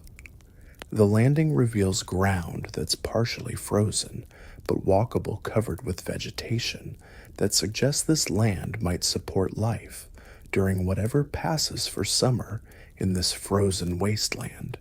It's not welcoming, but it's better than drowning in the North Atlantic. The first steps onto Greenlandic soil reveal a world that challenges every assumption about what constitutes habitable land. The ground is permanently frozen just below the surface. The vegetation consists of hardy grasses and low shrubs that look like they're barely surviving, and the wildlife includes seals, whales and polar bears that are perfectly adapted to conditions that would kill most humans within hours. This isn't a land that welcomes settlement. It's a land that tolerates human presence only if those humans are extremely clever, incredibly tough, and completely desperate. Eric begins systematic exploration of the coastline and interior valleys, searching for areas that might support farming livestock and permanent settlement. He discovers that while most of Greenland is indeed covered by massive ice sheets, the southwestern coast contains fjords and valleys where the climate is marginally less murderous than the rest of the island. These areas receive enough summer warmth to melt snow-grow grass and support the kind of agriculture that might keep colonists alive if they're willing to work harder than humans were probably meant to work. The exploration reveals a land of dramatic contrasts where massive glaciers flow down to the sea through valleys that contain surprising amounts of vegetation during the brief summer months. Eric maps fjords that penetrate deep into the interior, providing protected waterways for transportation and communication between potential settlement sites. He identifies areas where the soil appears fertile enough for limited farming, where fresh water is available, and where natural harbors could shelter ships during the violent storms that regularly assault the coast. Wildlife assessment becomes crucial for understanding whether this land can support human settlement through hunting and fishing that supplement whatever agriculture might be possible. The coastal waters teem with seals, whales, and fish that could provide protein and oil for lamps and cooking. The interior supports caribou herds that migrate through certain valleys, while the ice-free areas harbor Arctic foxes, hares, and birds that could provide additional food sources. The challenge is learning to hunt animals that are adapted to conditions where humans are definitely not at the top of the food chain. Building materials present both opportunities and challenges in a land where trees are rare, but other resources are abundant. Driftwood washes ashore from distant forests, providing timber for construction and fuel for fires. Stone is plentiful for building foundations and walls, while turf and moss can provide insulation for structures designed to survive temperatures that regularly drop to levels that would kill inadequately housed humans. The challenge is constructing buildings that provide protection without consuming more resources than the settlers can gather. The summer exploration reveals that Greenland experiences extreme seasonal variations that make Iceland's weather look moderate and predictable. During the brief summer months, temperatures occasionally rise above freezing snow, melts in protected valleys, and enough vegetation grows to support limited livestock grazing. Winter, however, brings conditions that make Norwegian winters feel tropical, months of darkness, temperatures that freeze human breath in the air, and storms that can bury entire settlements under snow that doesn't melt until the following summer. Eric spends 3 years learning to survive in this hostile environment, developing techniques for hunting, fishing, farming, and shelter construction that will be essential if he ever convinces other people to join him in this frozen exile. He learns which valleys provide the best protection from wind, which areas receive enough sunlight for crops, and which survival strategies work when conventional wisdom proves inadequate for conditions that seem designed to kill human settlers through creative combinations of cold isolation and resource scarcity. The psychological challenge of living in Greenland becomes as difficult as the physical survival requirements. The landscape is beautiful in an alien, intimidating way that reminds humans of their insignificance compared to forces of nature that could crush them without effort. The isolation is complete. No neighbors to quarrel with, no communities to provide support, no escape routes when things go wrong. Eric learns to find meaning and purpose in a world that seems designed to destroy human ambition through sheer, relentless hostility.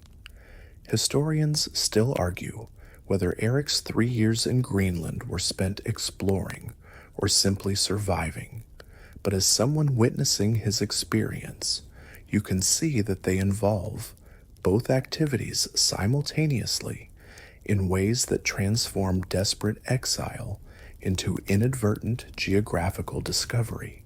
You're back in Iceland in 985, watching Eric the Red prepare for one of history's most successful real estate scams as he plans his return to convince people to join him in colonizing what he's decided to call Greenland. The name isn't an honest description, it's pure marketing genius, designed to attract settlers to a land that's mostly white, with ice, and only occasionally green in small patches during brief summer months. Eric has learned that successful colonization requires not just finding habitable land, but convincing other people that they want to live there, which means creative truth-telling about climatic conditions and survival prospects. Eric's exile period has officially ended, which means he can legally return to Iceland without being immediately arrested or killed by people who remember his previous violent episodes. However, he's also learned that Greenland offers opportunities for land ownership, political leadership, and social status that would be impossible to achieve in Iceland's established society.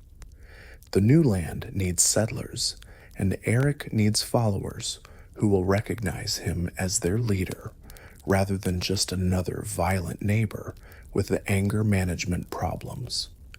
It's a perfect match of desperation and opportunity.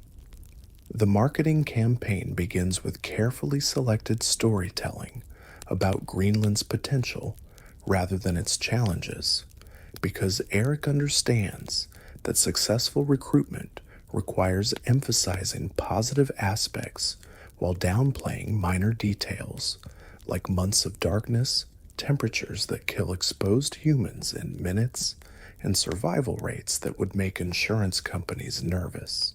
He describes fertile valleys, abundant wildlife, and opportunities for land ownership that appeal to Icelanders who are struggling with overpopulation, limited resources, and social hierarchies that prevent advancement for ambitious younger sons. Eric's sales pitch focuses on the genuine advantages that Greenland offers compared to Iceland's increasingly crowded conditions. The new land provides unlimited opportunities for claiming large estates, no established legal restrictions on hunting and fishing rights, and freedom from Iceland's complex social obligations and blood-feud inheritances. He emphasizes the abundance of seals, whales, and other marine resources that could make colonists wealthy through trade, with European markets hungry for Arctic products like walrus ivory and seal oil. The name Greenland becomes Eric's masterpiece of persuasive communication because it creates mental images of pastoral landscapes and agricultural abundance that encourage people to imagine successful farming and comfortable living conditions. He doesn't exactly lie about the green valleys and summer grazing areas. They do exist in limited quantities during specific seasons. He just doesn't emphasize that most of Greenland is covered by ice sheets thousands of feet thick, or that the green areas are surrounded by landscapes that could serve as convincing hell substitutes in medieval theological discussions. Recruitment efforts target specific types of people who might find Greenland appealing despite its challenges. Young men without inheritance prospects in Iceland could claim vast estates in the new land. Families struggling with debt or legal problems could start fresh without carrying their past mistakes to the new settlement. Skilled craftsmen, shipbuilders, metalworkers, animal husbandry experts could find opportunities for leadership and prosperity that established Icelandic society couldn't provide. Eric carefully avoids recruiting people who ask too many detailed questions about weather patterns. The expedition planning reveals the massive logistical challenges of transporting entire families with their livestock, tools, and household goods to establish permanent settlements in unknown territory. Each ship needs to carry not just people, but cattle, sheep, goats, pigs, and horses that will form the breeding stock for future generations. Tools, weapons building materials, seeds, and trade goods compete for space with food supplies that must sustain the colonists until they can establish agricultural production in their new home. Eric assembles a fleet of 25 ships, each carrying families and their possessions toward what they hope will be better lives in Greenland's promised land. The ships are heavily loaded with everything needed to establish a functioning society, from scratch livestock that will provide milk meat and wool, craftsmen who can build houses, forge tools, and maintain equipment, women who understand food preservation, textile production, and the countless skills needed to keep families alive in harsh conditions. The departure from Iceland in 986 creates scenes of excitement, anxiety, and carefully suppressed doubt as 400 people commit their futures to Eric's vision of Greenlandic opportunity. Families say goodbye to relatives they may never see again, load their most precious possessions onto ships that must survive North Atlantic storms, and place their trust in a man whose previous claim to fame involved killing people over borrowed furniture. The expedition represents one of the largest voluntary migrations in Viking history, driven by hope, desperation, and Eric's persuasive description of distant opportunities. The voyage reveals immediately why unplanned ocean travel has such poor survival rates, as the fleet encounters storms that separate ships, damage equipment, and force difficult decisions about whether to continue toward unknown destinations or return to familiar hardships in Iceland. The heavily loaded ships handle poorly in rough seas. Livestock suffer from seasickness and cramped conditions, and passengers begin to question whether Greenland could possibly be worth this level of risk and misery. Maritime disasters reduce Eric's fleet from 25 ships to 14, as storms, equipment failures, and navigational errors claim vessels that disappear into the North Atlantic with all their passengers' livestock and dreams of better lives. Some ships turn back toward Iceland when conditions become unbearable. Others are wrecked on ice or hidden reefs, and a few simply vanish without trace into fog and rough seas that swallow entire families without leaving evidence of their existence. The survivors who reach Greenland discover that Eric's marketing descriptions were technically accurate, but selectively presented like modern real estate advertisements that emphasize charming period features while ignoring plumbing problems and structural damage. The green valleys exist, but they're small, widely scattered, and surrounded by landscapes that seem designed to test human endurance through creative combinations of cold wind and isolation. The abundant wildlife requires hunting skills that most colonists don't possess, and the farming opportunities depend on agricultural techniques that no one has developed for Arctic conditions. Settlement establishment becomes a race against winter as the colonists work frantically to build shelter, establish food storage, and prepare for their first Greenlandic winter with inadequate knowledge about local conditions and insufficient time to make mistakes and learn from them. Eric divides the survivors between two main settlement areas: the Eastern Settlement, where he establishes his own farm, and the Western Settlement, further north, for families who prefer even more isolation and challenge.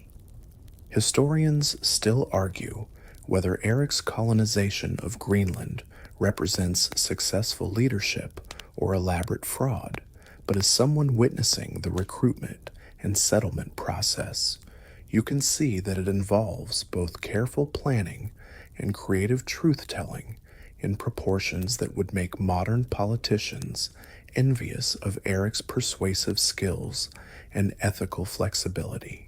You're aboard one of the 14 ships that actually survived the voyage to Greenland, watching 400 hopeful colonists discover that Eric's description of their new home was about as accurate as a travel brochure written by someone who's never actually visited the destination.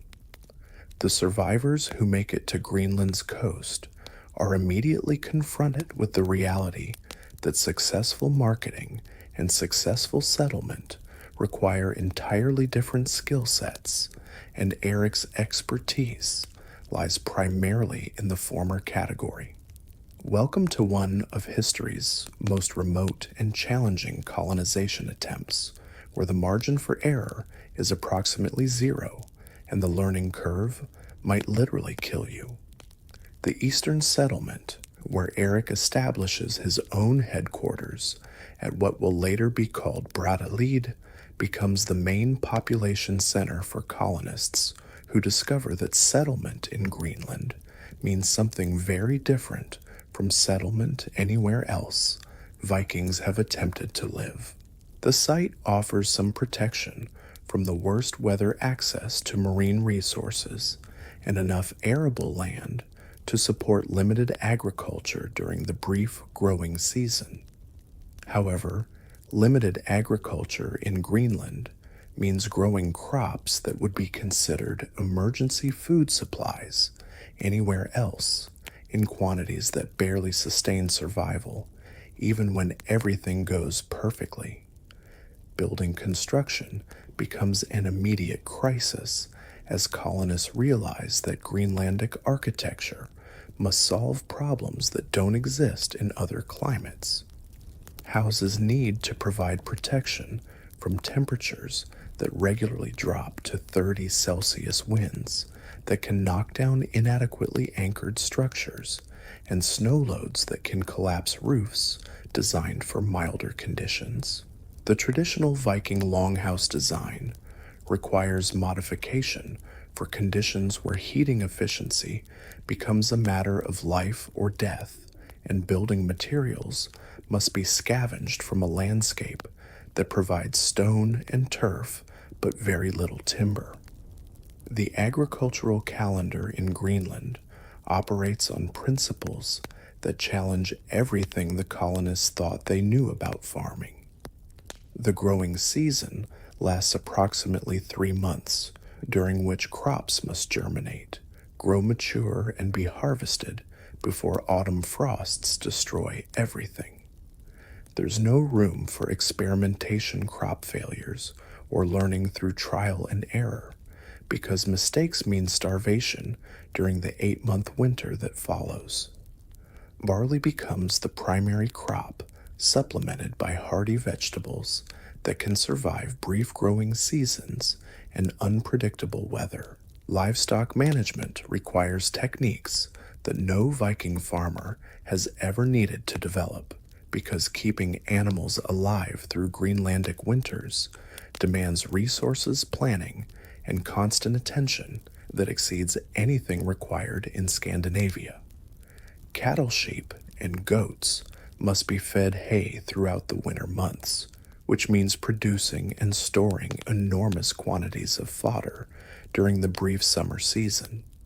The animals live in barns attached to human dwellings, sharing heating systems and creating integrated living spaces where human and animal survival depend on each other. Hunting becomes essential for survival rather than recreational activity because the marine and terrestrial wildlife provide protein oil and raw materials that supplement the inadequate agricultural production. Seal hunting requires learning techniques for approaching animals that are perfectly adapted to conditions where humans are clumsy, slow, and inadequately equipped for Arctic survival. Whale hunting becomes a community effort that can provide enormous quantities of meat and oil when successful, but requires coordination, courage, and acceptance of risks that could kill entire hunting parties. The Western settlement, established further north for families who apparently thought the Eastern settlement wasn't challenging enough, represents the absolute frontier of human habitation where survival depends on perfect execution of every task related to food production, shelter maintenance, and resource conservation. The Western settlement exists in conditions that are marginally worse than the Eastern settlement in every possible way: shorter growing seasons, harsher weather, greater isolation, and reduced access to emergency supplies if anything goes wrong. Trade relationships with indigenous populations become crucial for obtaining resources and knowledge that European colonists lack for Arctic survival. The Thule people who live in Greenland possess sophisticated techniques for hunting, tool making, and survival that the Viking colonists desperately need to learn. However, cultural differences, language barriers, and occasional violent conflicts complicate relationships that could mean the difference between successful adaptation and gradual extinction for the European settlements. Food preservation techniques must be mastered immediately because there are no second chances for families who fail to properly store enough calories to survive 8 months of winter when fresh food production becomes impossible. Meat preservation through smoking, drying, and fermentation requires knowledge that some colonists possess, but others must learn quickly or face starvation. Dairy production becomes essential for providing fats and proteins that sustain health during the long, dark months when other food sources are unavailable. The psychological challenges of Greenlandic settlement affect everyone differently, as colonists adapt to isolation, darkness, and living conditions that test human endurance in ways that Viking culture hasn't prepared them to handle. The extreme seasonal variations create periods of continuous daylight, followed by months of almost complete darkness, disrupting sleep patterns, affecting mental health, and challenging social relationships within communities that can't afford internal conflicts when cooperation becomes essential for survival.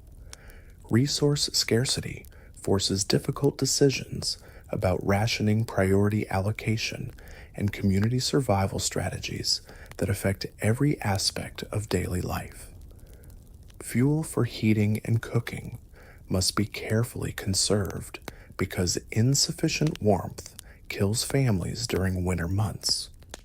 Building materials are precious because construction mistakes can't be easily corrected when lives depend on adequate shelter. Tools and weapons require careful maintenance because replacement options don't exist when the nearest source of iron or skilled metalworking lies across dangerous ocean voyages. Communication with the outside world becomes irregular and seasonal depending on weather conditions that allow ship travel between Greenland and other Viking territories. The colonists must survive for months or years without outside support news from family members or access to goods that they can't produce locally. This isolation creates self-reliant communities that develop their own solutions to problems, but it also means that help isn't available when local resources prove inadequate for survival. The settlement's long-term sustainability depends on maintaining population levels through successful reproduction, child survival, and immigration that replaces families lost to disease accidents or decisions to abandon Greenland for less challenging destinations. The colonists must balance resource consumption with population growth in an environment where miscalculations have fatal consequences for entire communities. Historians still argue whether the Greenland settlements represent successful adaptation or prolonged failure, but as someone witnessing the early years of colonization, you can see that success and failure exist simultaneously in a place where human presence requires constant struggle against environmental forces that seem designed to eliminate European settlement through patient, relentless hostility. You're standing before your first runestone, and immediately you understand that this isn't just ancient graffiti carved by bored Vikings with too much time and sharp objects. The stone rises from the earth like a finger pointing toward mysteries that scholars are still arguing about today, covered with symbols that look deceptively simple until you realize that each mark represents layers of meaning that go far beyond basic communication. These runes aren't just letters, they're magic, and the Vikings who carved them believed they could literally reshape reality through the power of written symbols. The word rune comes from the Old Norse run, which means secret, whisper, or mystery. And that's exactly what you're encountering: secrets carved in stone by people who believed that writing was a supernatural force capable of influencing fate, protecting the living, and communicating with gods. The Vikings didn't develop runes for mundane purposes like shopping lists or tax records. They created this writing system because they needed a way to harness cosmic forces through symbolic representation. It's like discovering that your alphabet was originally designed to cast spells. The runic alphabet you're examining represents the younger Futhark, which evolved from the earlier Elder Futhark during the Viking Age, as spoken Norse became more complex, while the written system actually became simpler. The younger Futhark contains only 16 symbols to represent a spoken language that had developed far more sounds, creating intentional ambiguity that modern linguists find frustrating, but Vikings apparently considered useful. The same runic sequence could be interpreted multiple ways, allowing for layered meanings that added power and flexibility to magical inscriptions. Each rune combines 3 distinct aspects that make it more than just a letter in an alphabet. First, it represents a specific sound or sounds in spoken Norse, allowing for basic phonetic writing. Second, it carries a name and meaning. The rune F is called Fehu, means cattle or wealth, and symbolizes material prosperity and social status. Third, it possesses magical properties that can influence reality when properly employed by someone who understands runic power. It's like having an alphabet where every letter is also a magical symbol with its own personality and cosmic influence. The carving process itself was considered a magical act that required knowledge, skill, and spiritual preparation, because improper rune carving could backfire spectacularly on the person attempting to manipulate cosmic forces without adequate understanding. The rune master, usually a specialized craftsman who combined literacy with magical knowledge, would select appropriate symbols, arrange them in powerful combinations, and carve them while invoking the spiritual forces that gave runes their power. Mistakes weren't just embarrassing. They could curse the carver, the person commissioning the work, or anyone unlucky enough to encounter improperly executed magical writing. Runestone creation represents one of the most expensive and labor-intensive activities in Viking society, requiring skilled stone carvers, rune masters, and enormous amounts of community resources for projects that might take months to complete. The stones themselves had to be quarried, transported, shaped, and positioned in prominent locations where they would be seen by travelers, neighbors, and future generations. The carving work required specialized tools, artistic skill, and knowledge of runic magic that only a few people in any community possessed. The majority of runestones serve as memorial monuments, but they're not simple tombstones marking graves. Instead, they're public declarations of family honor, social status, and spiritual beliefs that establish the deceased person's legacy while demonstrating the surviving family's wealth and influence. A runestone announces to the world that this family can afford expensive commemorative art, possesses connections to skilled craftsmen, and considers public display of their grief and pride worth significant financial investment. The formulaic language of most memorial runestones follows patterns that combine practical information with magical protection for both the deceased and the living family members. A typical inscription might read, "Astrid had this stone, raised in memory of Gunnar, her husband, who sailed west and died in England. May Thor hallow these runes." The inscription identifies the deceased, the person commissioning the memorial, the circumstances of death, and invokes divine protection for the runic magic that preserves the memory and honors the dead. But some runestones transcend simple memorial function to become complex magical texts that weave together mythology, family history, and cosmic references in ways that challenge modern understanding of Viking beliefs and literacy. These elaborate inscriptions suggest that runic writing could express sophisticated theological concepts, historical narratives, and magical formulas that required advanced education and spiritual knowledge to create and interpret properly.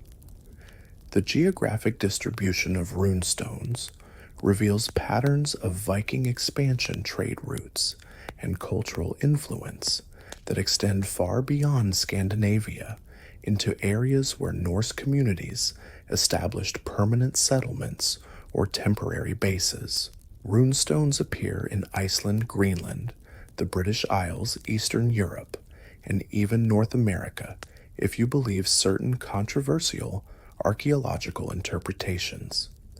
Each stone represents not just individual commemoration, but evidence of Viking presence and cultural activity in regions where Norse influence shaped local development. Reading runestones requires understanding that Viking literacy operated according to different principles than modern writing systems. The ambiguity built into younger Futhark wasn't a flaw, it was a feature that allowed multiple interpretations and hidden meanings that only initiates could fully comprehend. The same inscription might contain surface meaning for casual readers and deeper significance for people who understood runic magic and mythological references embedded in seemingly simple memorial texts. Color enhancement was sometimes added to runic inscriptions through paint or other materials that made the symbols more visible and potentially more magically powerful. Red pigment appears frequently on rune stones, possibly representing blood sacrifice, life force, or protective magic that enhance the spiritual effectiveness of the carved symbols. The combination of stone carving and color application created monuments that would have been much more visually striking than the weathered gray stones that survive today. Historians still argue whether runic literacy was widespread or restricted to specialized elites, but the evidence suggests that while many Vikings could recognize basic runes, the ability to compose complex magical inscriptions required education and training that only a small percentage of the population possessed. Most people could probably read simple memorial formulas, but creating sophisticated runic texts demanded expertise that combined literacy, religious knowledge, and understanding of magical principles. The survival of runestones provides modern scholars with direct access to Viking Age thoughts, beliefs, and language that wasn't filtered through later Christian scribes or foreign observers, making these monuments invaluable primary sources for understanding how Vikings actually thought about death, family honor, and cosmic forces that shaped their world. You're attempting to decipher a runestone inscription that initially appears straightforward, but quickly reveals layers of meaning that would make a cryptographer weep with frustration and admiration. The stone before you contains what looks like a simple memorial formula. Ingvar raised this stone for Olaf, his brother, who died in the east. But closer examination reveals hidden references to mythology, family history, and magical formulations that transform basic commemoration into sophisticated literary composition. This is what happens when Vikings decide that simple communication isn't challenging enough, and literacy should double as theological scholarship. The ambiguity inherent in younger Futhark creates interpretive puzzles that scholars are still solving today, because the 16 runic symbols must represent far more than 16 distinct sounds in spoken Norse. The rune U could represent U, O, W, or V sounds depending on context, which means that the same carved sequence might be read as completely different words by different interpreters. Vikings apparently considered this flexibility useful rather than problematic, creating intentional wordplay and multiple meanings that added power and complexity to runic inscriptions. Mythological references embedded within seemingly simple memorial texts require extensive knowledge of Norse cosmology, religious beliefs, and legendary narratives to interpret correctly. When a runestone mentions that someone fell among eagles, it's not describing bird attacks. It's referencing the mythological eagles that feed on battlefield corpses, indicating death in combat with heroic implications. These coded references allowed runestone carvers to pack enormous amounts of cultural meaning into brief inscriptions that spoke differently to different levels of educated readers. Family relationships, recorded on runestones, often extend beyond immediate kinship to include complex social networks, inheritance patterns, and political alliances that shaped Viking society in ways that simple genealogical records can't capture. When an inscription identifies someone as Thorstein's son or Astrid's husband, It's establishing social connections that affect property rights, legal obligations, and political standing within communities, where personal identity was inseparable from family networks and inherited status. Geographic references in runic inscriptions provide evidence for Viking Age travel trade and exploration that supplements and sometimes contradicts other historical sources. When runestones mention deaths in the East, in England, or on Gardar's expedition, they're documenting individual participation in the larger patterns of Viking expansion and adventure that shaped medieval European history. These personal memorials preserve details about expeditions, battles, and voyages that might otherwise be lost to historical record. Religious symbolism appears throughout runic inscriptions in forms that blend Christian and pagan elements, reflecting the complex spiritual transitions occurring during the Viking Age as Norse communities gradually converted to Christianity while maintaining connections to traditional beliefs.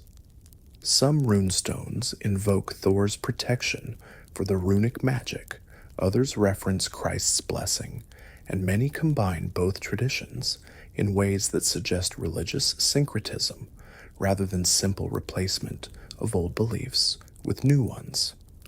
The Ramsund stone in Sweden demonstrates how runestone art and text can work together to create multimedia narratives that combine visual storytelling with runic inscription in ways that enhance both elements. The stone depicts the entire Sigurd saga through carved images, the hero killing the dragon Fafnir, understanding bird language, and forging his legendary sword, while the runic inscription connects this mythological narrative to the commemoration of a deceased family member whose memory is enhanced through association with legendary heroism. Professional runic literacy required mastery of complex interpretive skills that went far beyond basic reading and writing to include knowledge of mythology, religious traditions, legal formulas, and magical practices that gave runes their spiritual power. The rune masters, who created sophisticated inscriptions, needed education comparable to medieval clergy, combining practical literacy with theological knowledge and artistic ability that made them essential specialists in Viking communities. Social status declarations embedded in runestone inscriptions reveal the complex hierarchies and wealth displays that characterized Viking society, where public monuments served as permanent advertisements for family prestige and economic success. The expense of commissioning runestones, the prominence of their placement, and the sophistication of their carving and inscription all communicated messages about the commissioners' social position and their ability to command skilled labor for projects that combined practical commemoration with conspicuous consumption. Legal formulations appear in some runic inscriptions that reference inheritance rights, property transfers, and judicial decisions that affected family wealth and social standing. These legal references suggest that runestones sometimes served quasi-official functions in communities where literacy was limited and permanent records needed to be publicly displayed in forms that couldn't be easily altered or destroyed. The stones became part of the legal infrastructure that maintained social order and property rights. Magical protection formulas integrated into runic inscriptions were designed to safeguard both the memorial monument and the people associated with it from supernatural threats, vandalism, or misfortune that could affect family honor and prosperity. Common protective formulas invoke Thor's blessing on the runes themselves threaten supernatural punishment for anyone who damages the stone, or request divine protection for the deceased person's soul and the surviving family members. Dating runestone inscriptions requires analysis of linguistic features, carving techniques, and historical references that help scholars place individual monuments within the broader chronology of Viking Age development. The evolution of runic forms, changes in memorial formulas, and shifts in religious references provide clues about when specific stones were created and how they relate to the cultural changes occurring throughout Scandinavian society during the medieval period. Preservation challenges affect runestone interpretation because centuries of weathering, vandalism, and environmental damage have erased or obscured portions of many inscriptions, creating gaps that scholars must fill through educated guesswork and comparative analysis with better preserved examples. Modern conservation efforts attempt to protect surviving runestones while making them accessible for study, but the balance between preservation and access remains challenging for monuments that were designed to withstand time, but not necessarily modern industrial pollution and increased human traffic. Historians still argue whether runic inscriptions represent accurate historical records or idealized family propaganda, but the evidence suggests that they combine both elements in proportions that vary between individual monuments and reflect the complex motivations of people who commissioned expensive public declarations of family honor, religious belief, and social status that were intended to influence both contemporary and future audiences. You're standing before the Rokstone in Östergötland, Sweden, confronting what might be the most complex and bewildering piece of Viking Age literature ever carved into rock. At 5 tons of solid stone covered with over 700 runes, this monument represents the absolute pinnacle of runic sophistication, a text so intricate and mysterious that scholars have spent more than a century trying to decode its full meaning. If runestones are Viking newspapers, then the Rokstone is their version of an advanced PhD dissertation in comparative mythology, with footnotes that reference cosmic destruction and time travel. The inscription begins deceptively simply with what appears to be a standard memorial formula. In memory of Vamud, stand these runes. Varin wrote them, the father of a son doomed to die. But this straightforward opening immediately dissolves into a labyrinth of mythological references, historical allusions, and cryptographic puzzles that challenge everything scholars thought they understood about Viking literacy. The stone's carver apparently decided that basic commemoration wasn't intellectually stimulating enough and transformed a memorial into an encyclopedic survey of Norse cultural knowledge. The text weaves together references to legendary heroes, cosmic events, and historical figures in combinations that require encyclopedic knowledge of Norse tradition to interpret correctly. The inscription mentions Theodoric the Great, the 6th century Ostrogothic king, alongside mythological figures and events that span centuries of legendary narrative. It's like finding a modern memorial that casually references Alexander the Great King Arthur and the Norse apocalypse, while expecting readers to understand the connections between these disparate elements.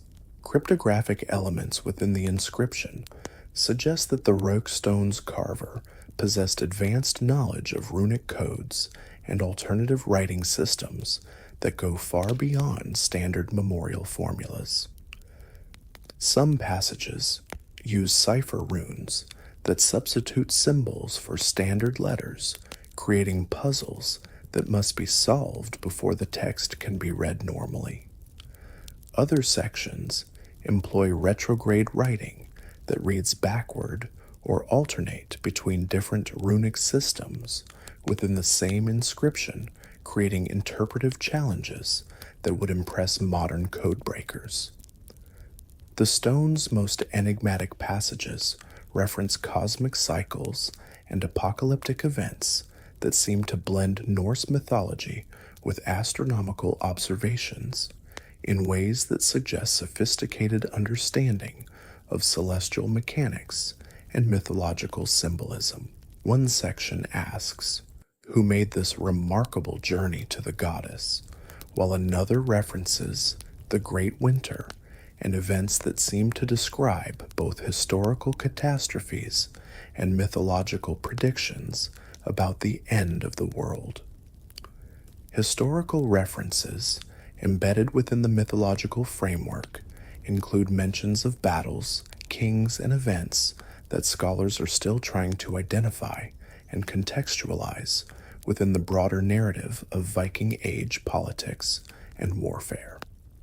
The inscription references the battle where all sons of Sigurd fell, which could refer to legendary events, historical battles, or metaphorical conflicts that combine real history with mythological interpretation in typically complex Norse fashion.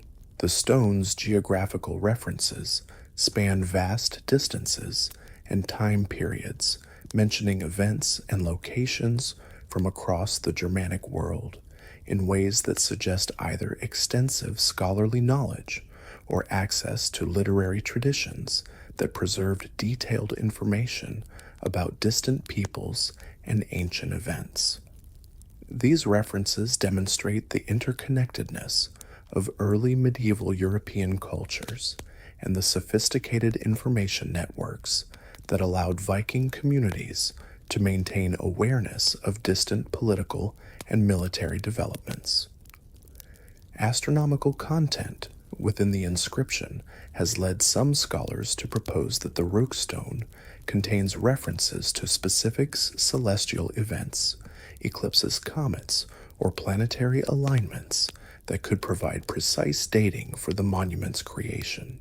However, the astronomical references are embedded within mythological contexts that make literal interpretation challenging because Norse culture routinely blended practical observation with supernatural explanation in ways that challenge modern distinctions between science and religion. The linguistic sophistication of the Rook stone inscription demonstrates that Viking Age literacy could achieve levels of complexity and artistic achievement that rival any contemporary European literary tradition. The text employs advanced poetic techniques, mythological allusions, and linguistic wordplay that require extensive education and cultural knowledge to create and interpret.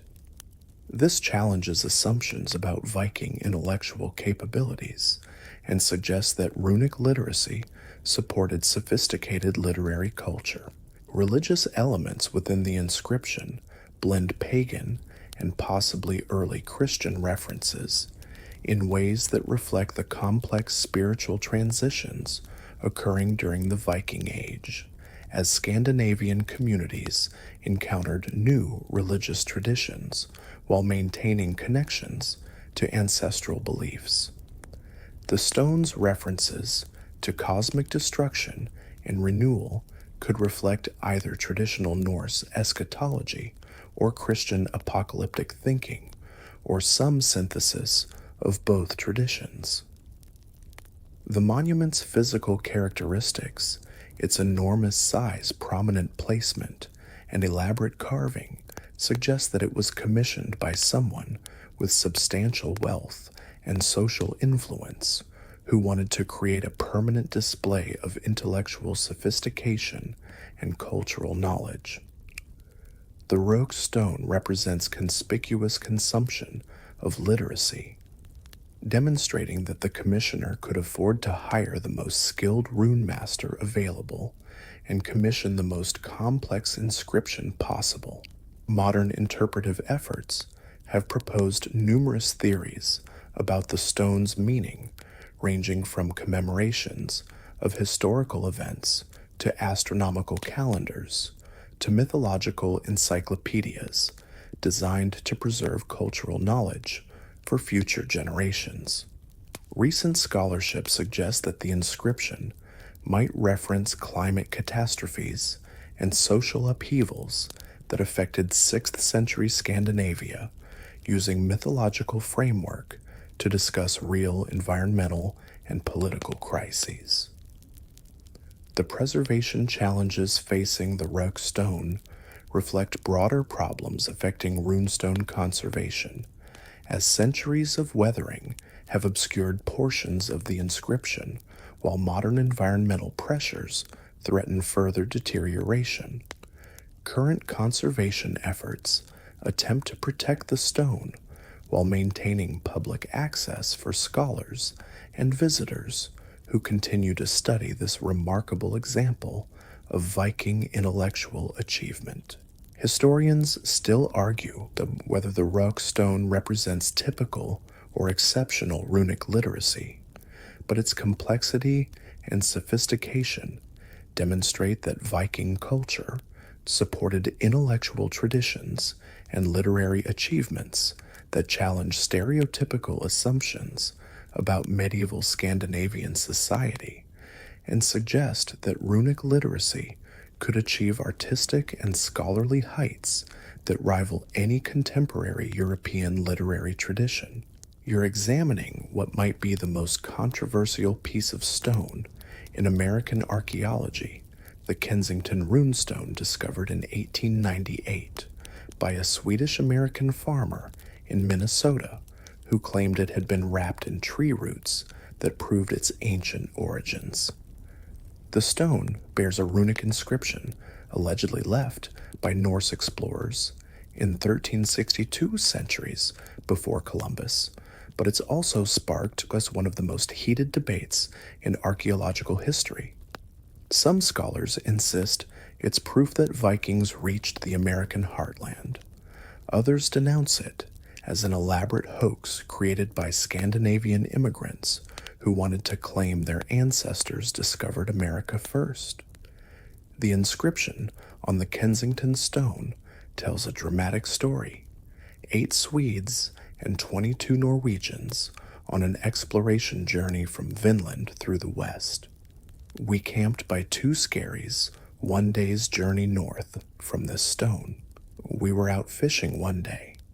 When we returned home, we found 10 men red with blood and dead. AVM Ave Maria, save us from evil. We have 10 men by the sea to look after our ships 14 days' journey from this island, year 1362.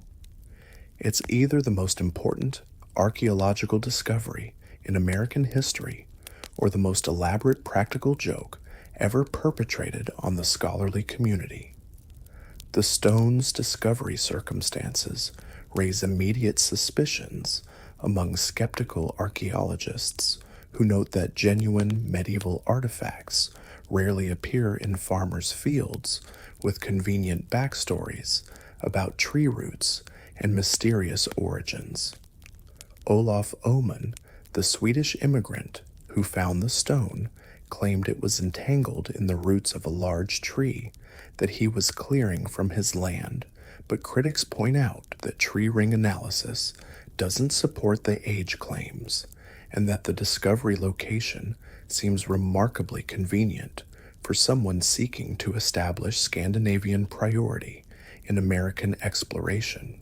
Linguistic analysis of the inscription reveals a mixture of runic forms and grammatical structures that some scholars consider evidence of 14th century authenticity, while others identify as markers of 19th century composition by someone with imperfect knowledge of medieval Norse language.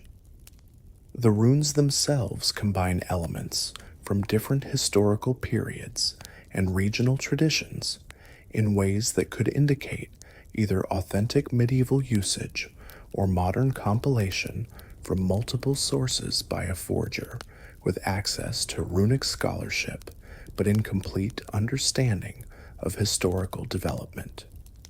Supporters of the stone's authenticity point to details that would have been difficult for a 19th century forger to know, including specific runic forms, geographical references, and historical context that wasn't widely available in popular sources accessible to Scandinavian immigrants in Minnesota.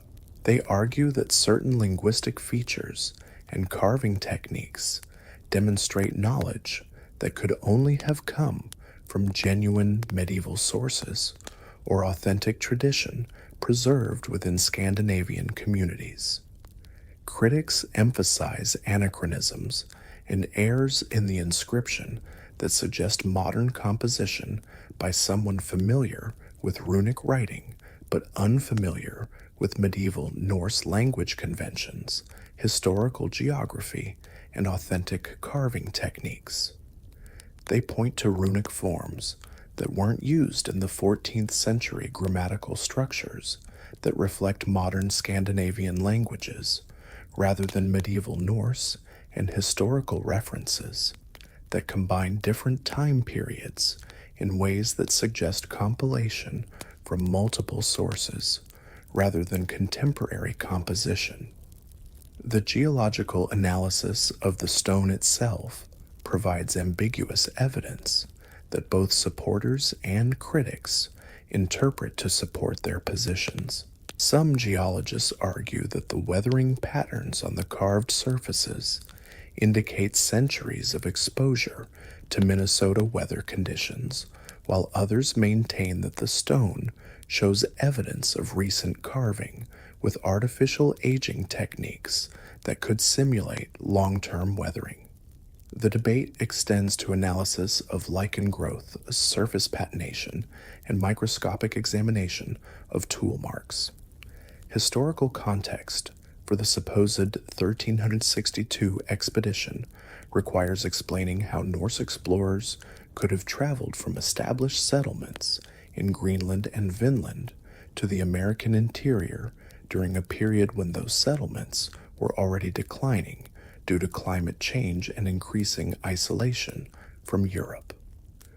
Supporters propose routes through Hudson Bay or the Great Lakes system, while critics argue that such expeditions would have required resources and navigation capabilities that weren't available to 14th century Norse communities struggling to survive in increasingly harsh conditions.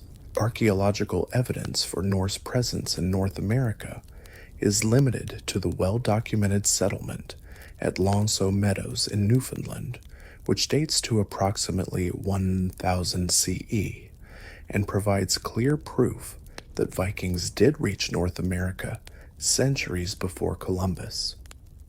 However, no other confirmed Norse archaeological sites have been identified despite decades of searching and the absence of supporting material evidence for interior exploration weakens arguments for the Kensington stone's authenticity.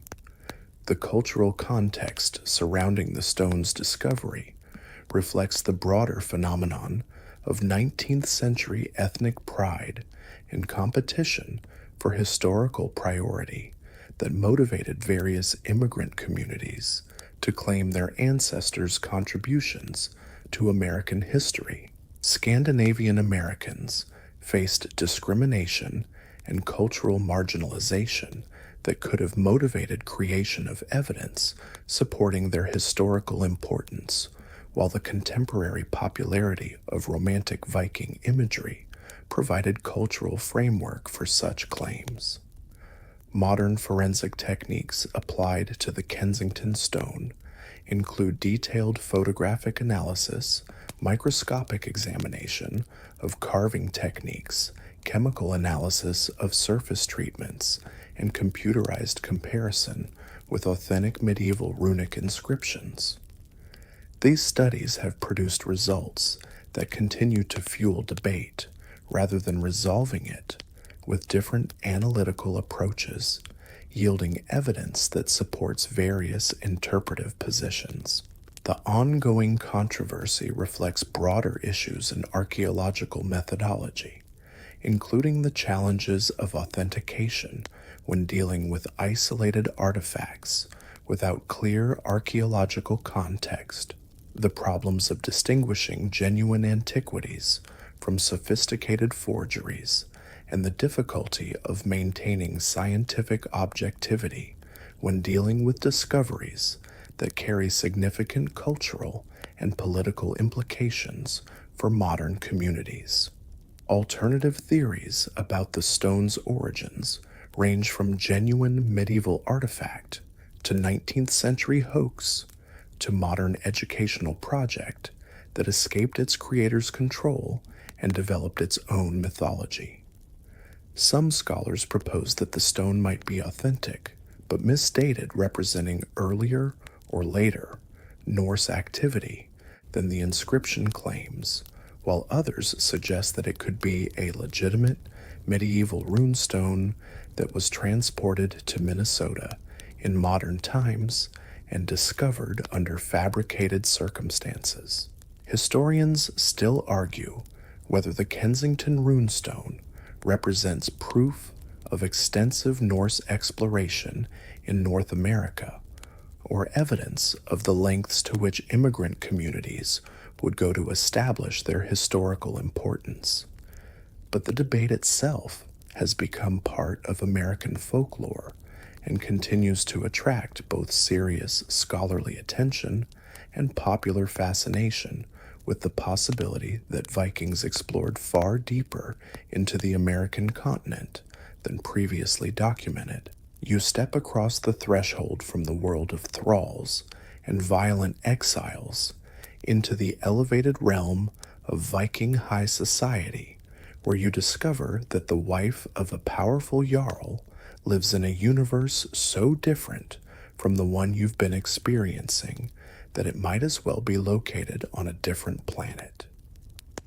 Here in the elevated section of the longhouse, where tapestries cover the walls and actual furniture exists, you encounter a woman whose daily life revolves around wielding real power in ways that would shock people who think Viking women spent their time quietly weaving while men made all the important decisions. The Jarl's wife occupies a social position that combines domestic authority with political influence, economic control, and religious responsibilities that make her one of the most powerful people in the community, regardless of gender. She doesn't just manage a household, she oversees what amounts to a complex agricultural and commercial enterprise that includes multiple farms, dozens of workers, extensive trade relationships, and political alliances that can determine the prosperity or destruction of entire regions. Her decisions affect more lives than most modern corporate executives control. The keys that hang from her belt represent far more than household convenience. They're symbols of absolute authority over the family's wealth, resources, and economic activities. Those keys unlock storage rooms containing silver grain, preserved foods, trade goods, and everything valuable enough to require security. In Viking society, controlling the keys means controlling the family's survival, prosperity, and social status. The distinctive jingling sound they make when she walks announces her approach and reminds everyone within hearing distance exactly who controls access to the resources that keep everyone fed, clothed, and alive.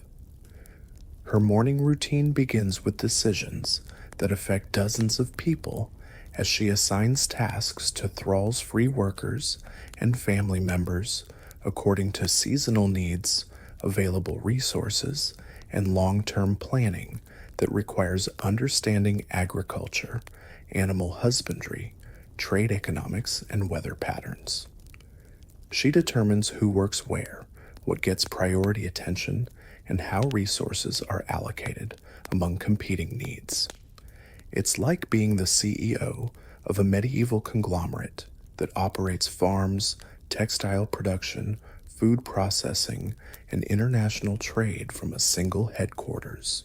Textile production represents one of her most important responsibilities because clothing sales and household textiles require enormous amounts of skilled labor to produce the materials that keep everyone warm, enable ocean travel, and demonstrate family wealth through quality and decoration. She oversees spinning, weaving, dyeing, and embroidery work that transforms raw wool and linen into finished products worth more than most families' annual income. The textiles produced under her supervision serve as currency trade goods and status symbols that establish the family's position in regional social hierarchies. Managing the household's food production and preservation requires knowledge that combines practical skills with strategic planning as she ensures adequate nutrition for everyone under the family's protection while building reserves for emergencies trade and the entertaining that maintains political relationships. She coordinates grain storage, meat preservation, dairy production, and the complex food preparation that feeds large numbers of people during feasts that can determine military alliances and trade agreements crucial for the family's continued prosperity. Political hosting becomes one of her most crucial functions as she organizes feast negotiations and social events that build and maintain the alliances essential for the Jarl's power and the family's security. These aren't casual dinner parties, they're diplomatic summits where military support is negotiated, trade agreements are established, and political marriages are arranged.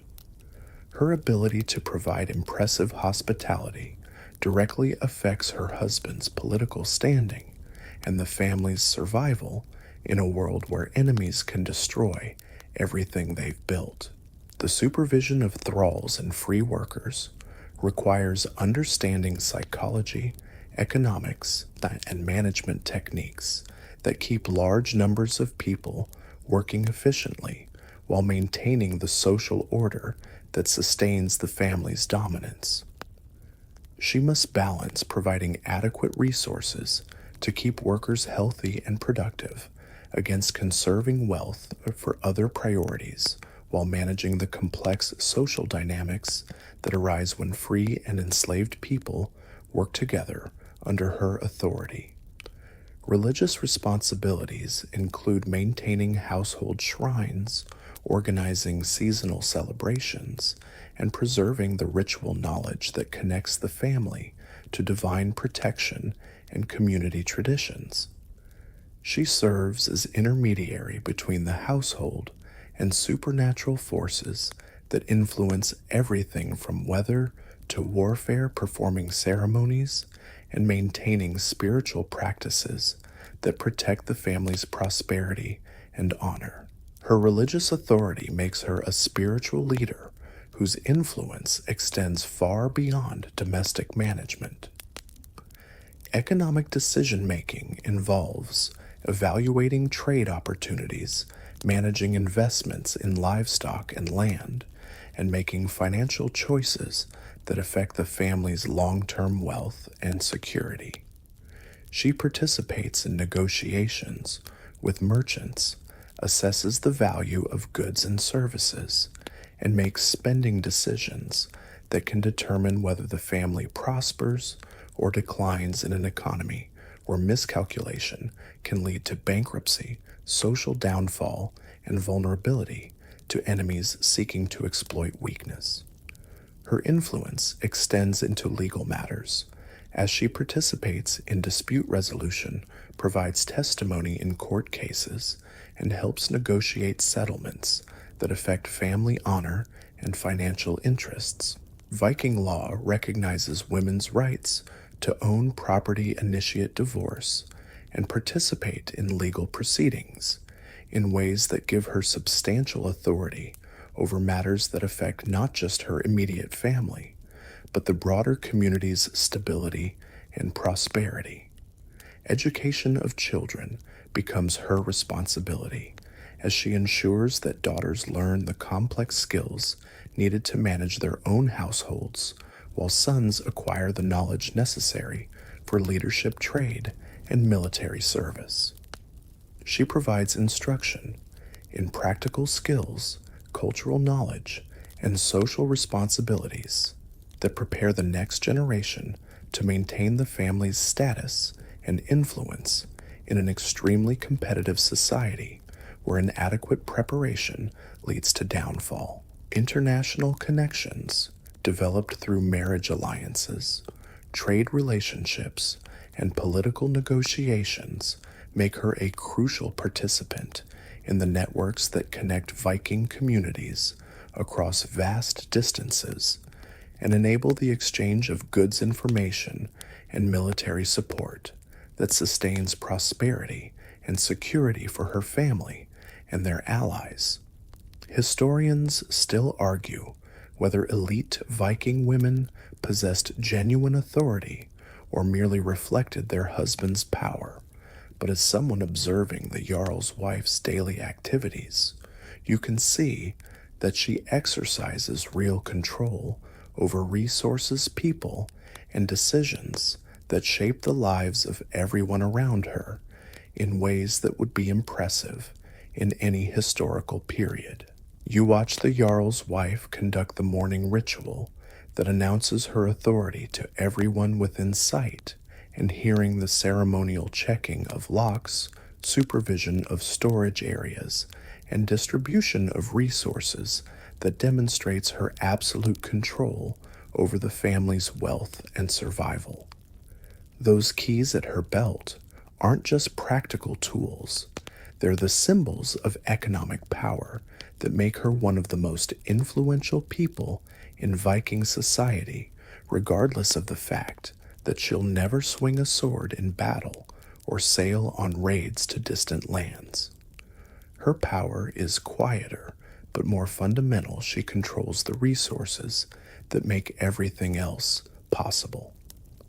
The morning begins with unlocking the storage rooms that contain the family's accumulated wealth, from silver coins and jewelry to preserved foods and trade goods that represent years of successful farming, raiding, and commerce.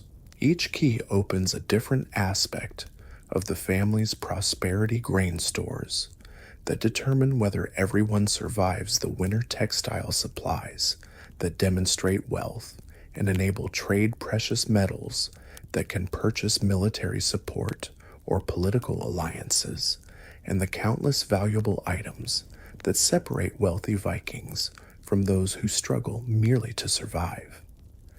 Her inspection of household resources involves more than simple inventory. It's strategic planning that requires understanding seasonal cycles, trade opportunities, political necessities, and the complex calculations that keep large households functioning in a world where mistakes can have fatal consequences. She evaluates grain supplies against projected winter needs, assesses textile production against upcoming trade opportunities, and monitors precious goods against potential political emergencies that might require immediate access to substantial wealth for bribes, ransoms, or military expenses. The distribution of daily resources becomes a demonstration of her authority as she allocates food materials and work assignments to the dozens of people whose lives depend on her decisions. Thralls receive their minimal rations, free workers get supplies needed for their tasks, family members obtain what they need for their activities, and guests are provided with hospitality that reflects the family's status and political objectives. Every allocation represents a decision about priorities, relationships, and long-term strategy. Textile supervision represents one of her most visible and valuable contributions to family wealth, as she oversees the production of cloth that serves simultaneously as clothing trade currency and status symbol. The women working under her direction transform raw wool into finished products through spinning, weaving, dyeing, and embroidery that can take months to complete, but produce textiles worth enormous amounts in trade or political exchange. Her knowledge of textile production techniques, quality standards, and market values makes her an expert in what amounts to medieval high technology. Trade negotiations often occur in her presence, as merchants and trading partners recognize that she controls access to the goods they want to purchase and possesses the authority to make binding agreements on behalf of the family's commercial interests. Her knowledge of product values, market conditions, and political relationships makes her participation essential for successful negotiations that can determine the family's prosperity for years to come. She's not just present during these negotiations, she's often the primary decision maker who determines whether deals are acceptable.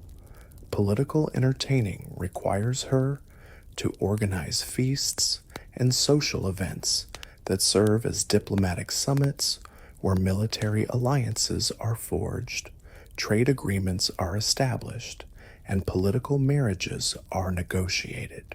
These events demand enormous resources, careful planning, and social skills that can determine whether the family gains powerful allies or dangerous enemies. Her ability to provide impressive hospitality while managing complex social dynamics directly affects her husband's political standing and the family's security in a world where isolation can be fatal.